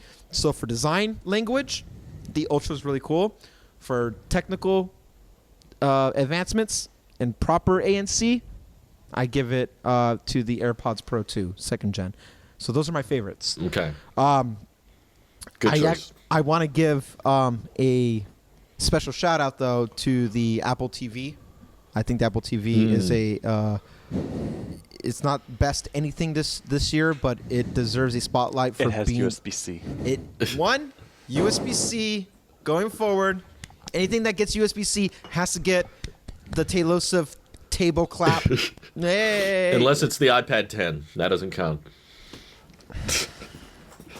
That implemented USB-C in the wrong way. You get really slapped did. into the table instead of getting a table clap. Yeah. So shout out to the Apple TV for doing it right. I think that's a great update all around. That there's nothing wrong with it. Personally, I just wish there was a stick version that you can plug into something to have Apple TV. Oh, yeah. I don't think a box that'd is be nice. necessarily needed, but I don't think it needs to have. I'm fine with an A4 chip still. I don't think I'm the target person for that, but I like what they're doing with Apple TV as a lineup for it. So, worst product? Sure.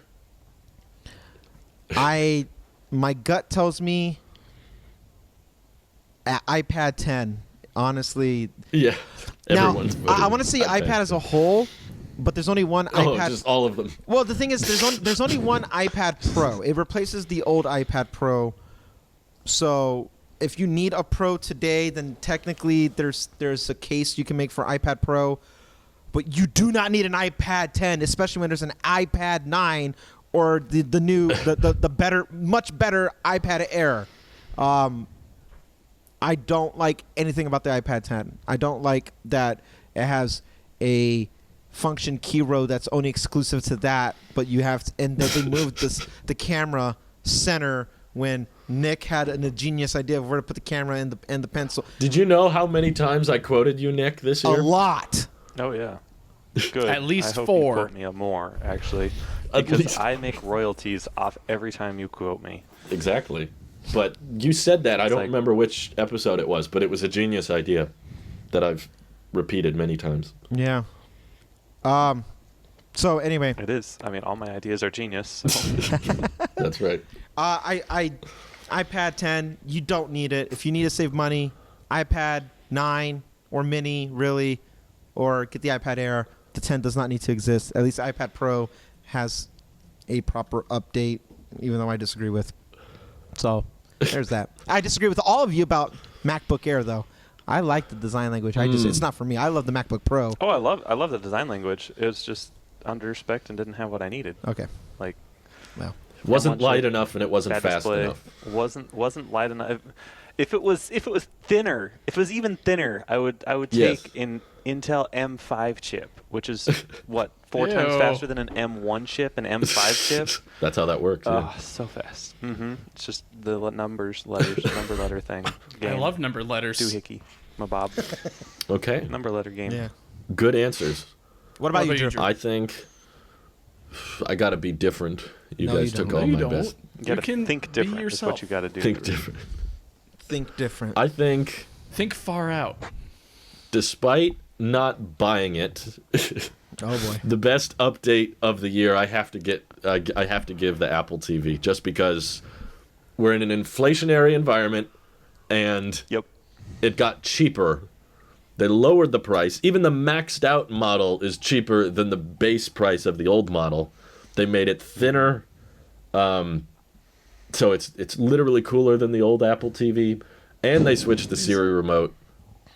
It's like Didn't they get rid of the networking port though?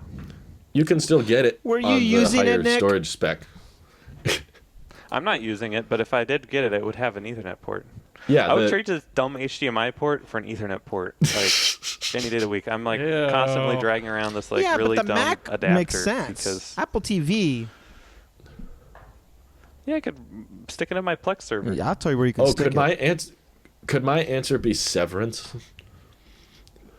Yes. Yo, I love that's Severance. a good point. Yes. Oh, Did that that's come so out this unique. year? I love that. Is It that- I did. guess it is Yes. Apple Okay. Oh, that was such a... No, it didn't. It was last year. Ooh. Oh, It didn't shoot. come out this year. I watched Oh. it in December with my family over Christmas. Sorry. Okay, fine. No. But yes, Nick, to answer your question, the new Apple TV starts at $130 now, and for $20 extra, you get twice the storage and a networking port, which is still cheaper than the old. Is this Apple TV. Apple? Yeah, I Did know, Tim right? get a cold Right. and like step away, and Jaws is over there like running the switchboard? Yeah. What's going Who's on to over say? here? It's Product It's of the literally year. like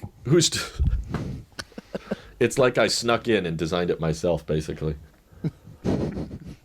Well, actually, he was just looking at those skits that you do, and he was like, "Wow, How great cool is that? ideas. We should hire this guy. Who's to say? We should just give this guy my job, and I can keep the money, and this guy can do my job for me. Exactly. How cool is that? But Yeah. I get the stock How cool options. is How cool is that? How cool is And that? Wow. So your favorite my is Apple TV. worst my worst product that I don't think we've mentioned because we probably forgot about it is the iPhone SE3. Ooh. Very disappointing across the board. It was recycling the iPhone SE2 design, so they didn't even change the colors. Same exact colors as the SE2. And they gave it just an A15 chip and 5G, which you can get an A15 chip in a $130 Apple TV now, so I know that's not worth paying extra for. I hate 5G, and they increased the price. It went up despite barely changing it. They did couldn't even give it MagSafe. Couldn't even be bothered, even though this came out 2 years after MagSafe did. They didn't want to put the Doesn't little... have MagSafe? What's that? It doesn't have MagSafe? No. No, it's a new iPhone that came out in 2022 It's without literally MagSafe. like 6 magnets, Apple. Come on. I know. It's like the cheapest part. It's not that expensive, and yet it got a price increase of $30. Despite the intention of that product being, they put it right on the website, love the price. It was like, no, we don't, Apple. High highs You and couldn't low even- lows. Couldn't even TV? update the colors, maybe make a blue one or something. iPhone or- SE3. Do you think so- iPhone do you have a SE, the special next mention? one is... is going to replace the 11 or the. Well, the 11's gone now, so Yes. I think now there's nothing sitting there. I'm still a little torn on that because Ross Young is torn between them either doing a smaller LCD. Oh, sorry, Nick, you got to get going, don't you? I do. I can step off if you guys want to keep talking. Yeah, that's Thanks fine. so much for having me, guys. Good to see you, Appreciate it. Nick. Have a good one. Bye, Nick. Bye bye. Miss you, Miss buddy. you guys for too. coming. Have a good rest of your series. Bye. Thank you. You suck, Nick. So I'm torn on this because Ross Young has said that they're either working on a LCD 5.7 inch iPhone, which would be the first time they redesign the SE and don't just recycle an old design. Or there's still a lot of people saying it will be a 6.1 inch model, in which case I guess they would be recycling the iPhone XR 11 design, but they're not manufacturing those anymore. So I don't know how much of that can actually be recycled if you're not using them now. Do they just sit around with all those parts and go, oh, maybe we'll use this later? But my prediction is that the next SE is coming in 2024, and it'll be Type-C. Ooh. That's my guess. Ooh, bold. Totally was thinking next year, Lightning. Yeah. No, because they didn't release an SE in 2021. Didn't they? They seem to be on a 2-year. No, they did one. The SE2 was in 2020. SE3 was in 2022. So they seem to be on a every other year pattern with the Oh, you're right. SE series. COVID that, was it was 2 years ago. every 4 years. Oh, you're right. You're right. Oh, wow. So my theory is that they're going to switch to Type-C on the iPhone 15 lineup, all four. And then that's end of 2023. Then 6 months go by and they introduce a new cheap iPhone with Type-C so they can say, see the transition, half the iPhones have USB-C now. They can kind of speed up that process so a that they meet the mandate. inch would make it a... Like an iPhone 10 with thick bezels. That's... But they don't even... They discontinued... They're not producing that either. Why... No, that would be the thing. It would be the first time they came up with a new design for the SE, which they've never done before. Ooh. I thought that's... The whole point of the SE was to just recycle old things that is cheaper. Right. No. I could be wrong. That's why I might be way off on that, but I think this could be the first one. That would If drive he the ends up cost being right. down. You don't want that. You want costs up so you get more That's money. true. Maybe it'll cost more. But we do agree that the next SE will have 2 cameras for the first time. I haven't heard that. It's possible though. I've not seen anyone make that Why claim. stop there? If we're just gonna re-engineer and make a whole new shape, 1 camera, and it has a home button, it's because people don't want Face ID. And it'll be on the side button, and that's the fingerprint reader now from the iPad. I mean, Oh yeah, that'd be interesting. you might as well. Well, Wow. okay. I think I guess we got everyone's Yeah. answers. Yeah. Yeah. Do you guys you expect have any anything? Oh, I was going to say, do you guys expect any specific products next year that you're excited for, or at least looking forward to, like the M2 Mac Mini or something like that? I want to see this new Mac Pro, whatever that may be. Oh yeah, just that's to true. finish it out. Mac had their moment. I know why they're dragging their feet. People who bought the Mac Pro, Intel, they got to get their money's worth. I get it, but Mac Studio has already Kind of killed that. already did that. Yeah, the Mac Studio to me is like the new Mac Pro, but then I wouldn't be surprised if Apple wanted to just go all out still with a Mac Pro. That is a story for another day. And I'm more excited for the display. I want a ProMotion Same. external monitor. Same. I've wanted that for years. I will give you that, Drew. I don't care about promotion like that, but I will not buy another monitor unless it has promotion. out of almost like principle, because that tells me that with the Pro, with X, whatever they call it, ProMotion, the brightest, display that you can have, Nits. the high nits, pixel density, everything, center stage, 4K though, so it still locks. I want all that jazz. I want. Why do you I want need to. that? I want the You don't need that. mics. You got an iPhone. Listen. I know, but it's gonna cost like $6,000 anyway without the stand. So, put all that stuff on there. Make the best mics that you put on these MacBook Pros. Put that on there and have a speaker system that comes out with little subwoofers on the bottom to shoot the bass, little tweeters up top. Make it if you're gonna go all in one with it, minus the computer part, make it the best all in one, and you will reach the frame rate enthusiasts like Drew, the audiophiles like me, and the pixel peepers like, I don't know, Marquez or something. Like, it fits so many people's like weird tech obsessions when it comes to a product, and you can put that all right there, and we can all just unify The together. Ultra display. Yes. No curved corners. Is it scratch resistant as well? Can Yeah, I it's take it to titanium. the bottom of the ocean with me? Hey, Sure. did you guys not? ever catch Marquez saying that, like, if I go to Met Gala, I'm not going to be wearing an Ultra. I would wear, a sportier Series 7, as he did. But in every video, he's wearing the Ultra, which tells me I think he's changed his mind on the Ultra. I don't think so. You may. I think he Yeah. likes the features and the size probably of the Ultra, but he hasn't been to something like a Met Gala recently, so I think that's why we Yeah. just haven't seen him with a more. He's a slicker heavy Apple Watch. user too, with all of his Frisbee stuff.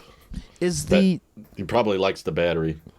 I can see that. Is the Ultra brighter than the Series 7 or 8? Most It likely, is. I yeah, think so, because it yeah. goes to the bottom of the ocean, so it needs a bright screen. I do a I side think by it side. like peaks at 2,000 nits. Yeah, it does. It's something arc reactor level. Yeah. Crazy. Not sure how long it can sustain that, but it can do technically twice the brightness Interesting. Starts heating for up. like 3 seconds. It starts heating up the oceans at that point. You guys know how, I know this is EV talk here, but you know how like I like the Rivian's like Boba Fett style with the green that they do? That's what this reminds me of with the watch band and the color. Like this feels like some type this Yes. like Boba Fett would wear this. And me being a Boba Fett fan. He doesn't. He's got a gauntlet that has a rocket. Close on it. enough. Close enough. enough. Or Might whatever as it well is. have a rocket. Yeah. Yeah. So- I would say at least for what I'm looking forward to, it's a little bit more general, but I want to see Apple branch out into more different spaces, whether it's like smart home Here, stuff here. That'd be nice. or outdoor stuff. Like I want to see it. It's not like a specific thing. Like I want like an outdoor Apple speaker, which I kind of do, but Yeah. I already got a HomePod nice Ultra. something like that. But like something, it could be something along those lines as existing, like as the product line with HomePods, or it Yeah. could be something just out of the blue, kind of like AirTags in a way. I mean, maybe not out of the blue, but like something that's just different. I would like just because Like a mixed reality headset? right, and then just make my purchase for the PSVR 2 that I put in a pre-order for earlier this week. Well, I'm still gonna enjoy it, so probably. I'm not. so Never mind, jazzed I'm not gonna about regret any that. of it. It's Oh, tech. my I know it's goodness. gaming, but it's still tech. I I'm can't jazzed wait. about that. I can't Yeah. wait to test it out. There's so many games I looked up for it. I'm like, these are like not anything like Beat Saber, which I wanted to play on it, and hopefully it gets announced for PSVR 2 later. But like, at least like the games that they have slated for it seem interesting enough to where I'm like, I could see myself trying that out. Yeah. To where I'm like, okay, this makes sense. And even the wife's like, yeah, I'm pretty excited for it. So we're both pretty excited. I think we'll definitely have a lot of friends come over and do that. The one thing that I'm hoping it has is like it's being able to connect to the TV, or at least the PlayStation is showing the feed of it on the TV, and then the person who's actually in it has the two screens and all that, or the Yeah. um So at least if Apple went into that field though, Mike, and they did a mixed reality, if they did a headset of their own, would that Well, this is me speculating that they would have like Apple Arcade exclusives that go with it. Would that incentivize you to want to get into the gaming sector that the App Store offers? Would you do arcade by then? Would you get into would you play in that field as of that whole genre of software and games and stuff come on out, or would you rather wait for there to be a more practical use with some type of headset, even if it's headwear like glasses or something like that? How do you feel about if we're playing hypothetical about future tech that's been rumored before, car, headset, glasses, and all that stuff? Would you? These are all one thing. Are you getting it? Would you get Arcade Plus? Would you buy the headset? Would you, as the gamer you are, would you play in that field? So I've got some Apple friends that I could probably test it out with them and then see whether or not I would want to go for it. But the fact alone that the PSVR isn't necessarily cheap, but it's not breaking the bank either. Apple would have to have something along those lines where it's not breaking $1,000. But I think that makes Drew laugh so much that his lungs will explode, and belly as well.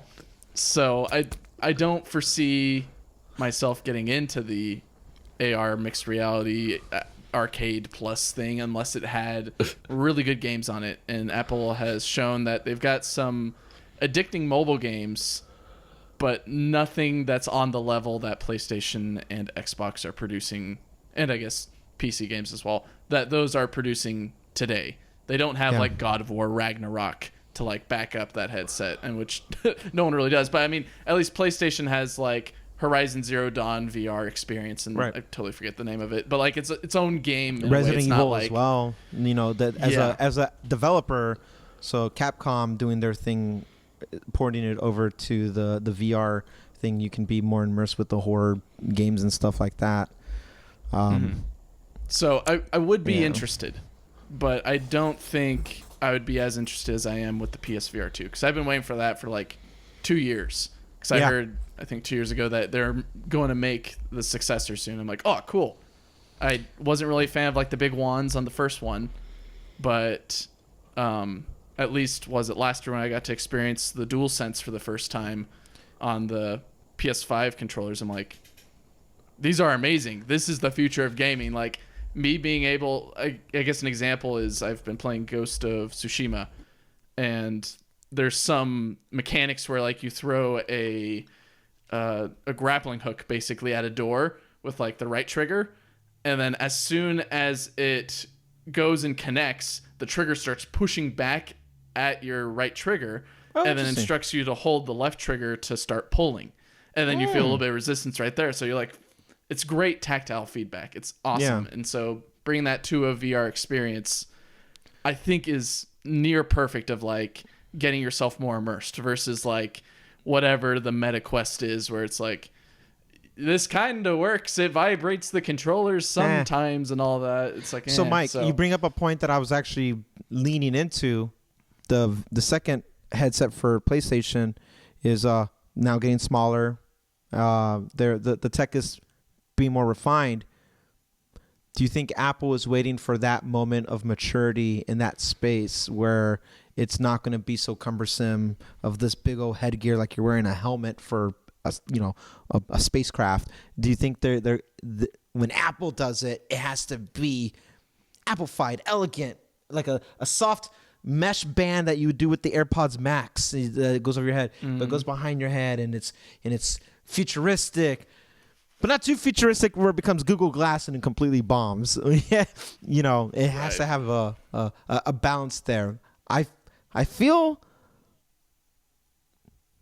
I'm not trying to lead the question, but I feel like Apple is never going to go into this space. I feel some stuff like that, what Drew's got. I feel that Apple Drew's in the metaverse is always playing with external elements of things, and sometimes some of that stuff leaks, and they're like, oh my God, they're working on this. But they could have been just working on it for the sake of working on it, and like their cash cow with games is in the App Store, not necessarily hardware. And the Apple TV was meant to be like a trial period to see how that would work. If look, you play games on it and you could pair any controller on it, but it doesn't. It doesn't. It didn't translate as well. I don't know if we're ever going to see a headset from Apple, but I feel there could be like maybe a collaboration. That what if Maybe. PlayStation or Xbox does a thing where there is some App Store capabilities and you can play their games on their headsets, and so therefore Apple doesn't have to do the hardware side of it, but Maybe. they still get the I they think still get the there licensing. is a timeline where we could have Microsoft and Apple collaborate, or at least would have thought? the Xbox side of Microsoft, at least, because Microsoft has shown, or Xbox has shown, to be a team player, and they want to collaborate with other companies. Like they had to. They've been Steve trying Ballmer's to rolling in his grave that's not yeah. filled yet. He's They've rolling been in his bed. dragging Sony by their ankles, with Sony tooth and claw and everything, trying to get back to their nice cozy cabin in the woods where they're all alone, while Xbox, Nintendo, PC are just having a fantastic time together, collaborating, do whatever they want. So it could be Microsoft the one, or it could be the Xbox team that somehow gets Apple out of their exclusivity shell of like, quit being like, we need to have this very refined product.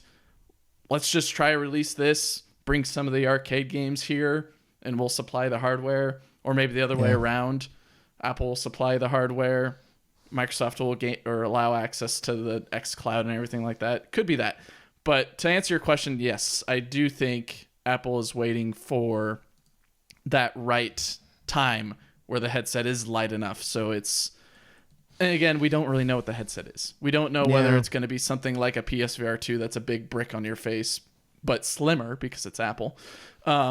Or if it's something along the lines of glasses, like Google Glass and all that. So it could be either or. Could be something that's more lifestyle focused, like the glasses, or it could be more niche and gaming focused, like a PSVR 2.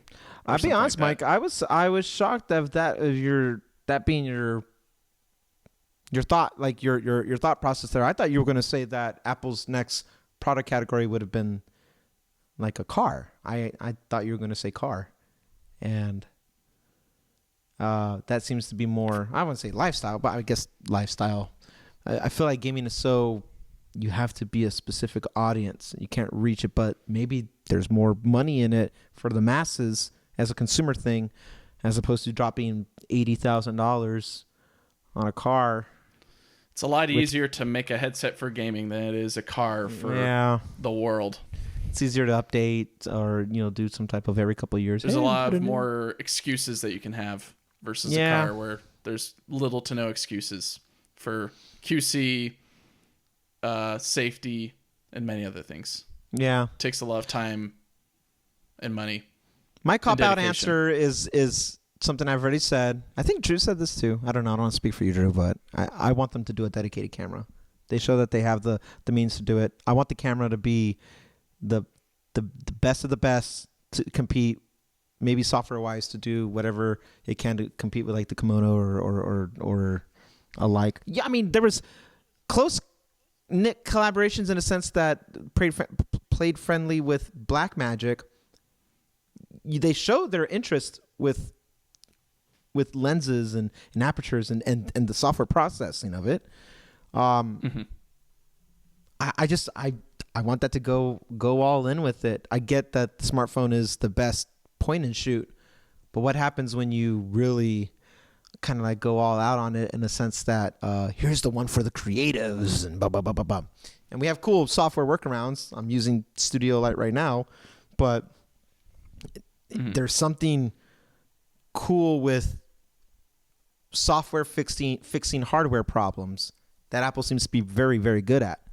I mean, Google tried to do that with or not tried. They that's their driving force with Pixel, that they want to fix hardware limitations with software. But Apple's untouched with video. You know, that they are kings, and I just want my king to thrive with a dedicated, you know, camera with the brain, the body of it, and you buy whatever lens or what have you. I would love that to be the next product category, something so niche that Apple will say like, hey, we've been collecting all this data using LiDAR, this, and, you know, processing that. Their software, if I could like maybe dial it back a little bit more, I would want them to fix the software editing features of post-processing. It's cool on the Mac OS photos. I can kind of have more control with adjusting. But if you really wanted to get like in it, I would want there to be a way to have a competitor more akin to Lightroom or Visio or one of those other editors for photography. Maybe translate it well over with videography as well. That doesn't involve a subscription, which I would suspect inevitably Final Cut would lead towards. Something that just it's kind of like all done in-house. Simplicity in an all-in-one would be kind of cool in that way, but that's me kind of reaching. Above anything else, go, you know, all out, dedicated camera. I would like that. There's just so much overlap between the Mac buyers and I think the camera buyers. That's what I don't see as clearly with the mixed reality headset stuff. Like, there's people that buy headsets and then there's people that buy Apple, and I don't feel like the two overlap all that much. I mean, Maybe. I'm sure there's some. I'm sure it's not zero, but I think there's a market for it, at least, where Apple could gain a lot from it. At least, I don't know. They don't really ship, or they don't try to ship half-baked things, but they could easily ship something that's they don't ship half-baked. junk. But I don't know. Yeah, I think it's possible. I echo Randy's sentiment. I think the whole mixed reality headset thing is just completely made up. I don't think it's real at all. I think this is a internal dev tool to get code for the glasses working, but the glasses are so far out. I used to think they were around the corner. Far out. I used to think they were around the corner, but now that we've seen like HoloLens to MetaQuest Pro over the course of, what has that been, like 7 years? yeah, 6 years? Something like that.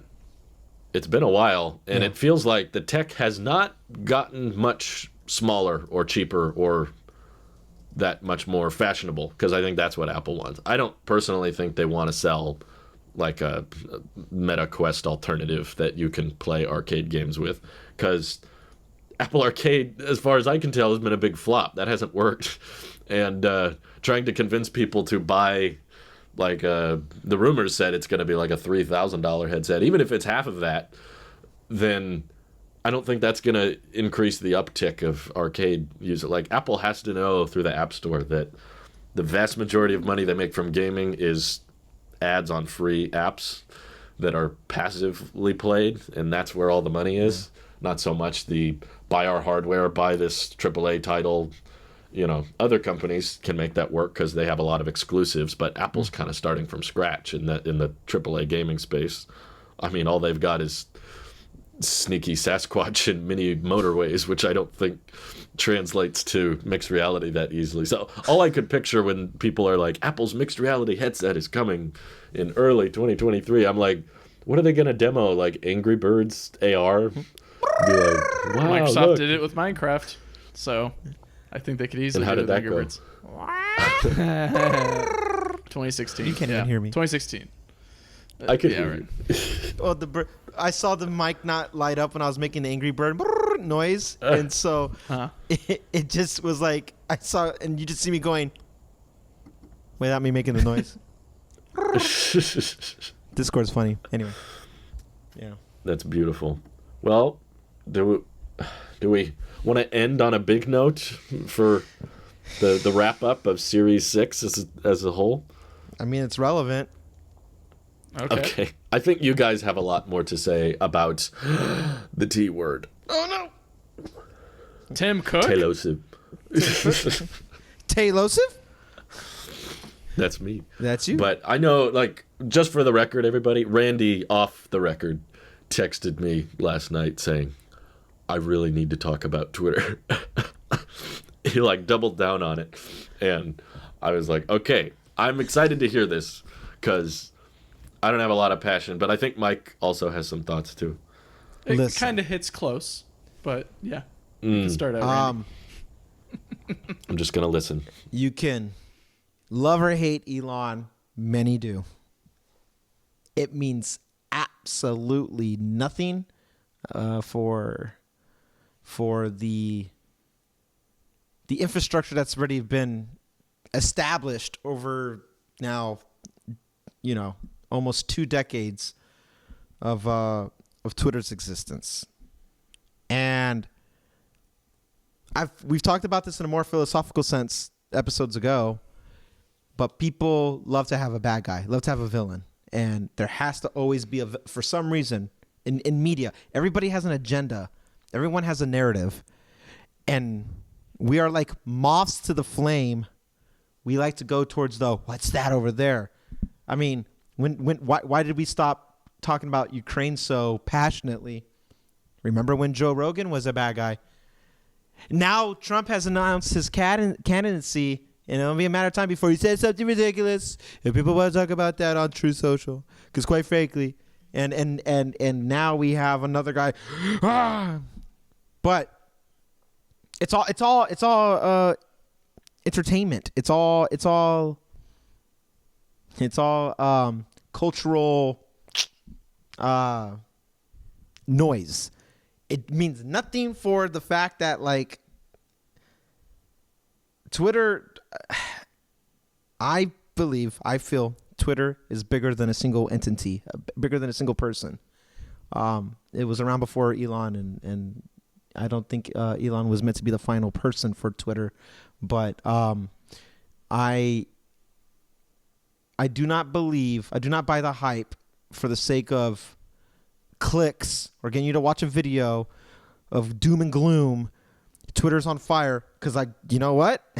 I opened up Twitter today and it was still there. It's on the brink of collapse. It's the Titanic. I mean, you're gonna see it all. But anyone who's talking about it, either through tweets or on YouTube videos or on, like, it's good coverage because news is kind of stale. You think people really care that much about Twitter when I know a lot of our listeners or even viewers on YouTube don't have a Twitter account. They don't really care. It doesn't fit a lot of people in that sense. It's good for us. It's not that big of a platform, honostly, compared to YouTube or Facebook even. We would have a bigger issue if this was Google on the brink of collapse because of all the pots its hands are in. We would have a bigger issue with Google or Alphabet with search engines or YouTube or mail services. I mean, I'm heavily reliant on Google. I don't need Twitter. No one needs Twitter, and Twitter kind of knows Twitter is kind of like in a vacuum in that sense. It's not on the brink of collapse. It's just the latest and greatest news to talk about because it's from a controversial person who speaks his mind and who is also a bit of a troll. And everyone's taking the bait. The same way they took the bait about Twitter Blue. So many people crapped on Twitter Blue. So many check marks that I see from a lot of people who were crapping on it. And then the people who were legacied in all have an opinion about it. People who were pre-check marks or don't like it. People who wanted it are fine with it.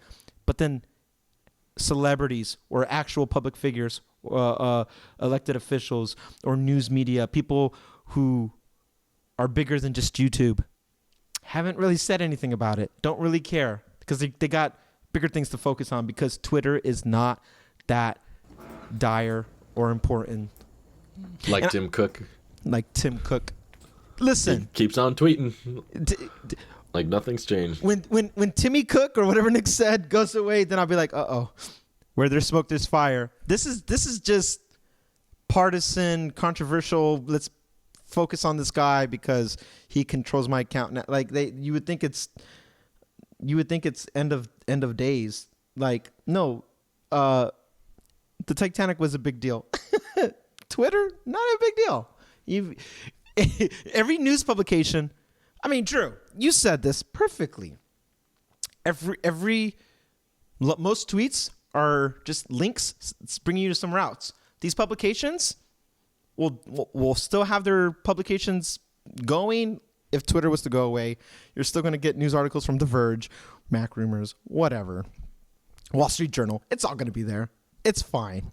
And my big stance on it is that, one, I don't think it's going away. It will never be the same. Dude, it's 2022. Everything, like, how many times has Twitter gone through a UI change or edit? But calm down. Two, stop taking the bait. So many people are like, but this person's sad. And this person who was resigned 2 weeks ago or got fired, and it's coming from the source. Like, so the person who's emotionally invested in this, who got let go of a company or quit or whatever, doesn't have an agenda of their own to say something, tweeting from the platform that they're saying is going to go down. I'm not buying it. I'm not buying it. And I could be wrong, but I don't think I am. There was more hate for Zuckerberg and Facebook and Meta as a whole than there was on Twitter at its worst for Twitter. It's just today's hot topic because we don't have an iPhone 15 leak, or we don't have I don't know, something from Hunter Biden or Trump this, or there's always going to be something else. There's Joe not Rogan a new Marvel movie trailer. This idea, yeah, we already saw Wakanda Forever. Like what? Like there's nothing really to talk about. There's no Star Wars. Like it's just outrage for outrage's sake because it drives clicks and news can be a bit stale, and we have more important things to focus or worry about. But I would also end it by saying, from my biased sense of it, I got more important things to worry about. I don't really care one way or the other, so I don't see the big deal. I don't see it as dire as everyone else is making it, but that's because my life doesn't revolve around Twitter. I don't need the validation. I don't give a crap about the checkmark, as we've talked about. I would subscribe to Twitter Blue when it opens up again if it offered good services. Keep the checkmark. I don't want it. I don't care for it. I don't need your validation. I just want a good working platform the way I subscribe to YouTube Premium or iCloud Plus, or, anything. A service is a service. So I don't see it. Mm-hmm.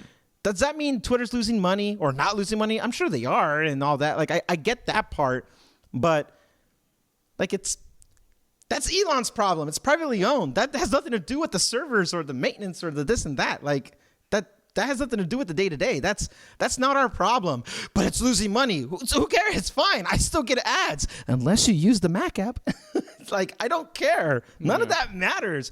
But Volkswagen pulled their ad. Who cares? I have a Tesla. I don't care. Like, ads are ads. I don't give a crap. Ooh, who genuinely cares? I don't. But maybe I'm skewed in that sense. But that's my hot take, that it's not that serious, and everyone's just outraged for outrage's sake, and they don't like Elon, but Elon doesn't even know your name. Who cares? Stop caring about people that don't affect your day-to-day life. And if it does affect your life, self-reflect or grow up or take a hard look in the mirror and realize that none of this matters. It's a bigger, or make a change in a different way instead of whining. Yeah, people are upset when their whole lives revolve around. I mean, I see it on Discord too. I see it everywhere. That like their lives depend on it, and maybe it's just because the audience is younger. But I promise you this: if anything else, hear this from me. None of this will matter in 3 to 5 years. It won't. It'll be looked back on, but yeah. At least from what I've gathered in the last week since we've talked about it. It is quite worrying and hilarious when I see tweets or articles about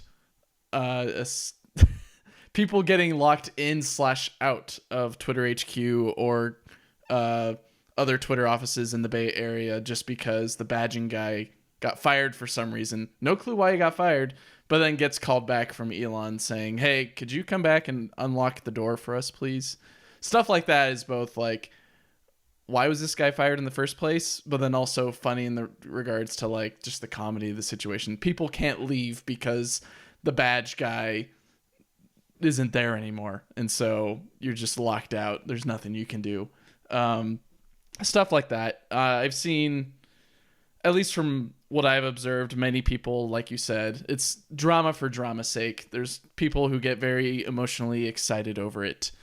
You see people put out hit pieces over and over again of Elon and all that. I'm not defending his actions, but you see these things where it's like they skim over certain details that are important, because details and facts are important things, and to skim over that is a disservice to reality itself, I'd say.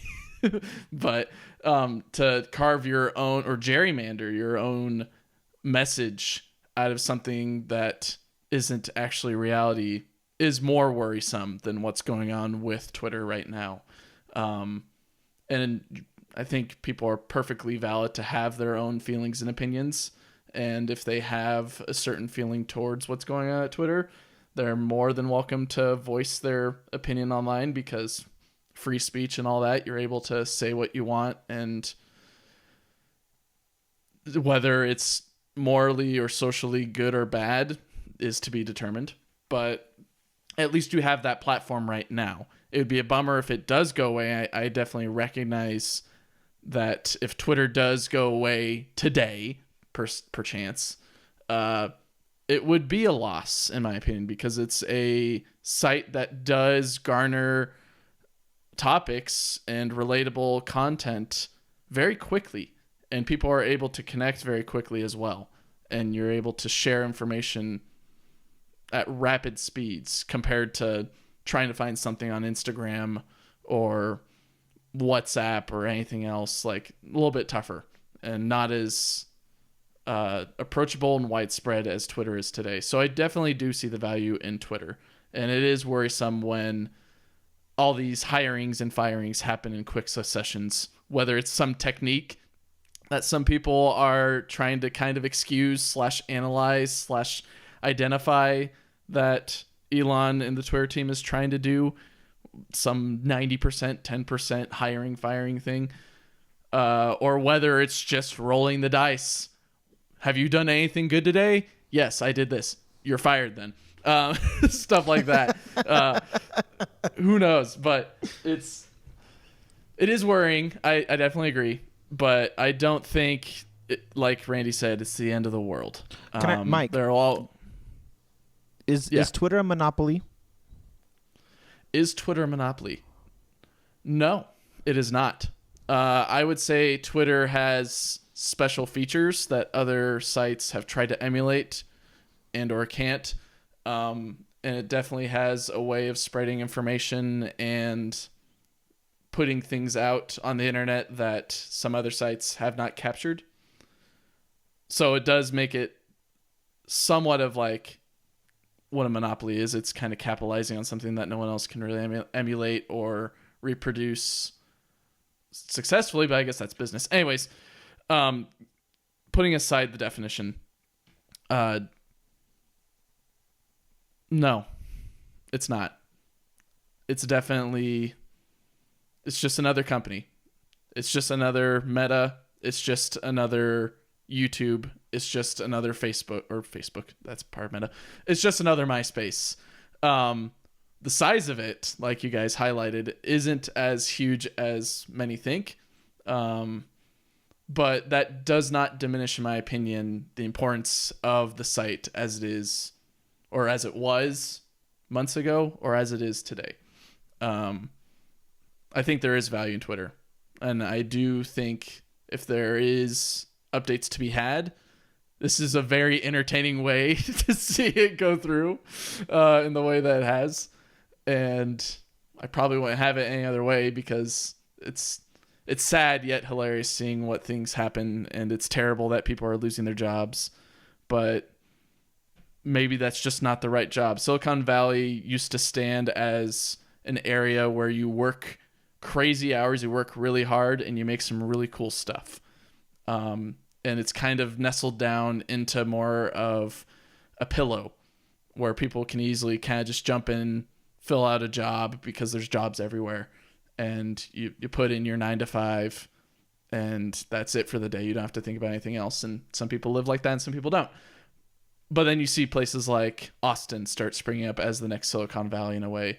And you can kind of see what's going on there and how that lifestyle is changing, or how that the lifestyle is changing there, but how it's kind of reflected what's going on in the Bay Area. So it's a cycle. We're reaching a new cycle, in my opinion. It's a new season, to kind of put it in the context of the podcast as well. But it's a new season, or season coming to a close and a new one popping up. Times change, and that's okay. I think this situation reflects what humanity is. They don't like sudden change.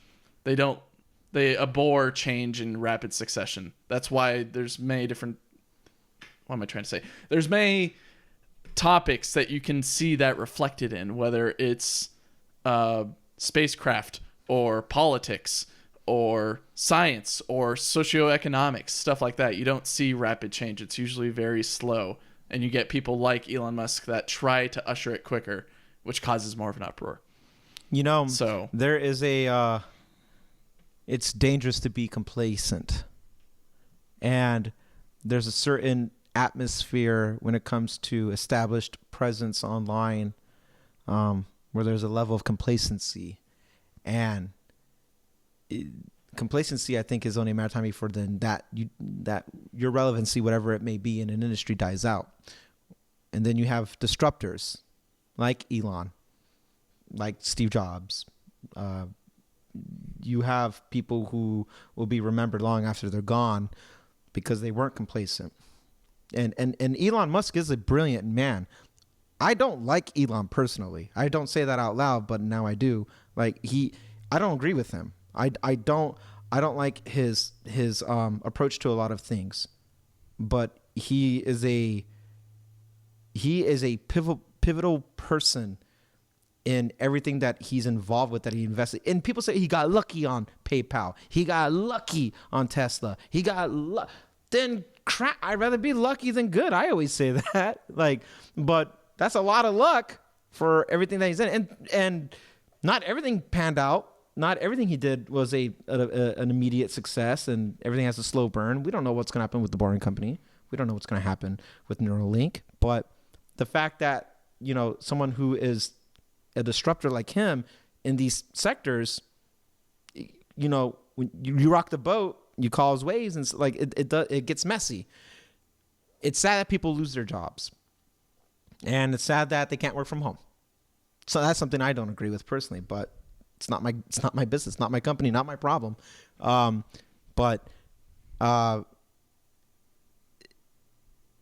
It's so easy to point out the immediate obvious, but then does Twitter need those many employees? I saw the counter argument that do they need this many anyway?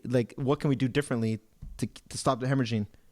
What if Twitter was the social media version of Apple in 1996, 1997?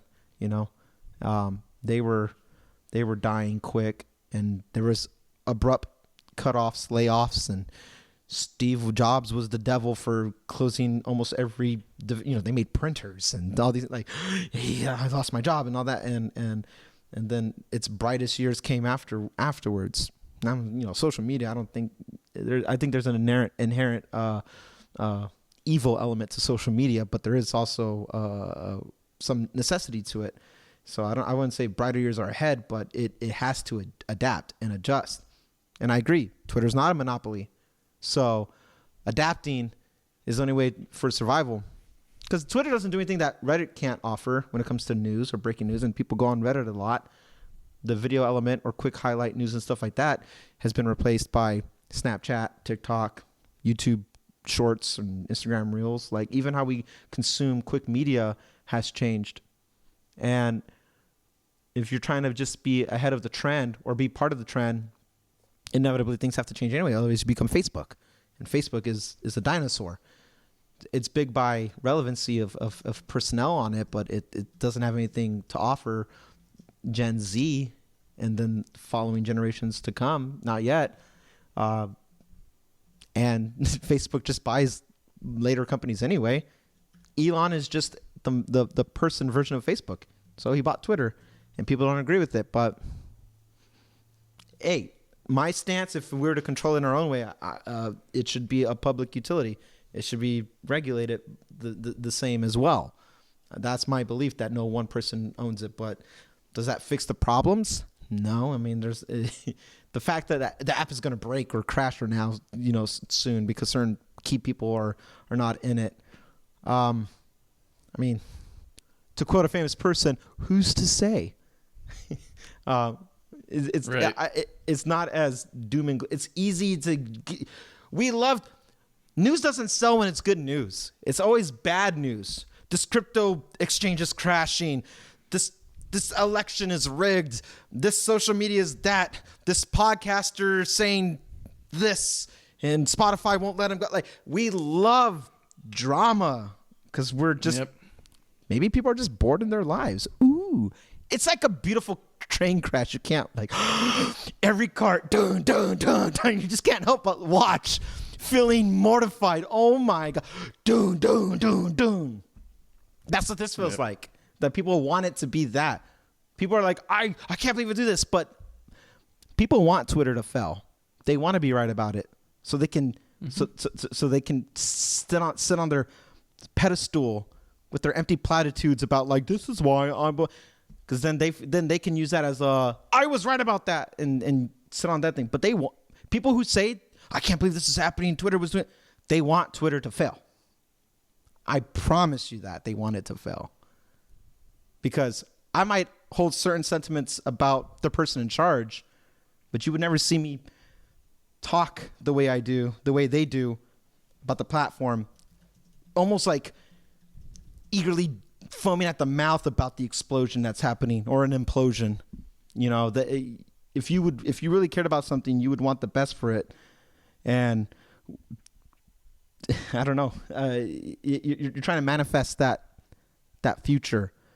I'm leaving, but they're still going to tweet when we get off the podcast. I'm going to go on Twitter. I'm still going to see those tweets replying to Elon because he's going to say something. Rip Twitter. Yep. Here, follow me on. You'll see me over at Gab or this, or here's my link tree. Mastodon. Yeah, everyone's going to Mastodon. Never heard of it. Have fun. I guess. Yeah. When I can't log on to Twitter anymore, then I'll revise my statement and I will adjust. I will adjust accordingly. Until then, listen. This is something new, even on online history, because the last time something like this happened, and it was a little bit slower, it was MySpace converting over to Facebook. I saw so many people drop off almost at once from MySpace to Facebook, but there was only the one. And then Facebook kind of spread out. Twitter wasn't like that thing yet, but now we have a thing where everything's an app, and you have social platforms on everything, whether it's Discord, Reddit, Patreon, YouTube, Snapchat. I said Instagram already probably. But my point is there's so many ways to reach the person you want to get in contact with online because everyone has an online digital footprint now. It's not like how it was with MySpace where they say, hey, I'm going to Facebook, add me on Facebook, and then that was that. And then MySpace had a very swift slit through the throat where it's like, all right, it's no longer a social platform. Now it's music, news, media, and that was that. This is a little bit different. You will find the people. You look hard enough. If everyone's online presence is only on one platform, then you as the content creator or the whatever you are, the media personality, then you did it wrong. Because if your only claim to fame is I retweet edgy things and I'm cool and I'm only relevant on Twitter, then you need to reevaluate some of your life decisions about some stuff. But there's always an alternative somewhere. Shoot, Drew did it with Twitch. He's like, oh my God, something might happen with my YouTube channel. I'll stream on Twitch. You will find me there. That was his fail-safe. And then, okay, maybe it's not that bad. That didn't work. That didn't work. We should all go back to MySpace, I think. There is Space Hey. Space Hey, I have a Space Hey, I believe. You can try to find me. But it's basically just old MySpace, but it has the look and feel of old MySpace. But it's got all the new things of the new security and everything. It's I don't think I want to be 14 again, though, so I'm good. Exactly. I signed up and I'm like, wait a second, no one else is going to be on here but me and a few people that wanted the nostalgia. I don't know those people. It's pretty funny. But anyways, Drew, do you have any comments on Twitter that we didn't cover? Yeah, I'll summarize very briefly that I think Elon Musk is going to slowly realize that the issues he had with Twitter was not because of management, it was because of cultural stigmas and issues.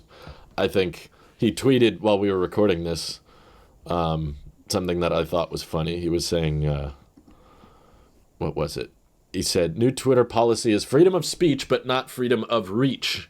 Negative/hate tweets will be max deboosted and demonetized, so no ads or other revenue to Twitter. You won't find the tweet unless you specifically seek it out, which is no different from the rest of the internet. I'm like, this sounds kind of like what Twitter was in the first place. I mean, maybe his difference is, well, we're not going to ban people, but then in the reply, someone was like, bring back Alex Jones, and he said no. And then he also says in that same reply, we haven't decided on if Trump is allowed back. I don't want either of those people back, for the record, but I'm just saying, like, how is this different in my view? It's like this is what people were complaining about, is being like shadow banned. Like, if I have a certain viewpoint that the owners of the companies don't agree with, then I'm gonna get censored, or maybe now you won't be banned, but it'll be a lot harder to find your content. I'm like, how is this different than what it was? And I feel like he is coming to this conclusion because his thought process was Twitter management and the board was very woke or left-leaning, whatever you want to call it, and we just need a more fair, unbiased. And if you've been watching my tech channel for a while, you know I don't believe that anyone is unbiased. I think that everybody skews one way or the other. And what he's realizing is that if you come out and say who you're voting for or what political viewpoints you align with, that's going to make the advertisers a lot less interested in putting ads on your platform. It doesn't even really matter if you have a lot of traffic. YouTube has always had way more traffic than Twitter, but as soon as advertisers found out that there were ads on content or videos that they didn't like or agree with, then they all pulled their ads, and then YouTube was like, well, okay, we'll do something about it. And I'm like, I think ultimately what's censored and not is dictated by the loudest minority. It's like whoever complains the most about any particular subject and is able to scare the advertisers enough, they'll stop advertising. And Elon in his email said he wants to get to like 50% of revenue is from Twitter Blue subscriptions. And I don't think that's going to happen. I don't believe that. YouTube is like less than 10% premium, and I think that offers way more value than Twitter Blue does. It's very difficult to convince people to all sign up for a little check mark. And it's cool and hip now, but I don't think it'll last. So, I don't agree with... I still want to come back to verification should not have been a flex thing. It shouldn't be something you pay for. It's just a way to know who you're talking to is the person you're talking to.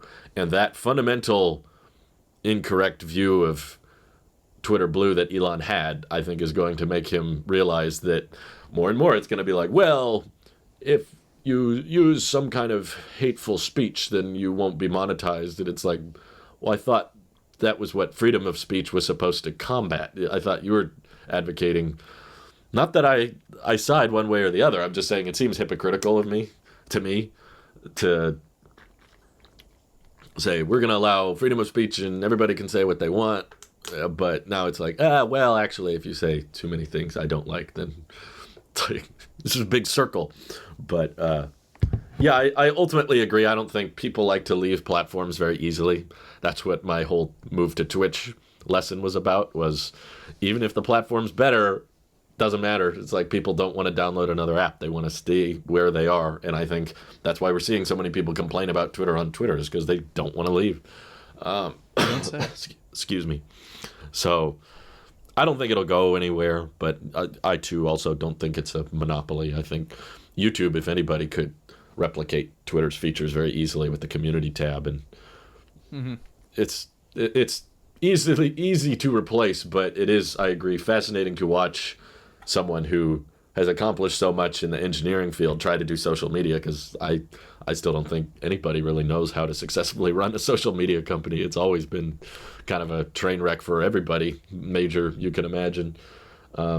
Lots of YouTubers hate on YouTube features and decisions, and lots of. I'd say LinkedIn's done a decent job. They haven't made too many crazy changes recently. They seem pretty complacent in the way of. I feel like it's definitely a different kind of social media, though. Yes. It's very much a business emphasis. Yeah.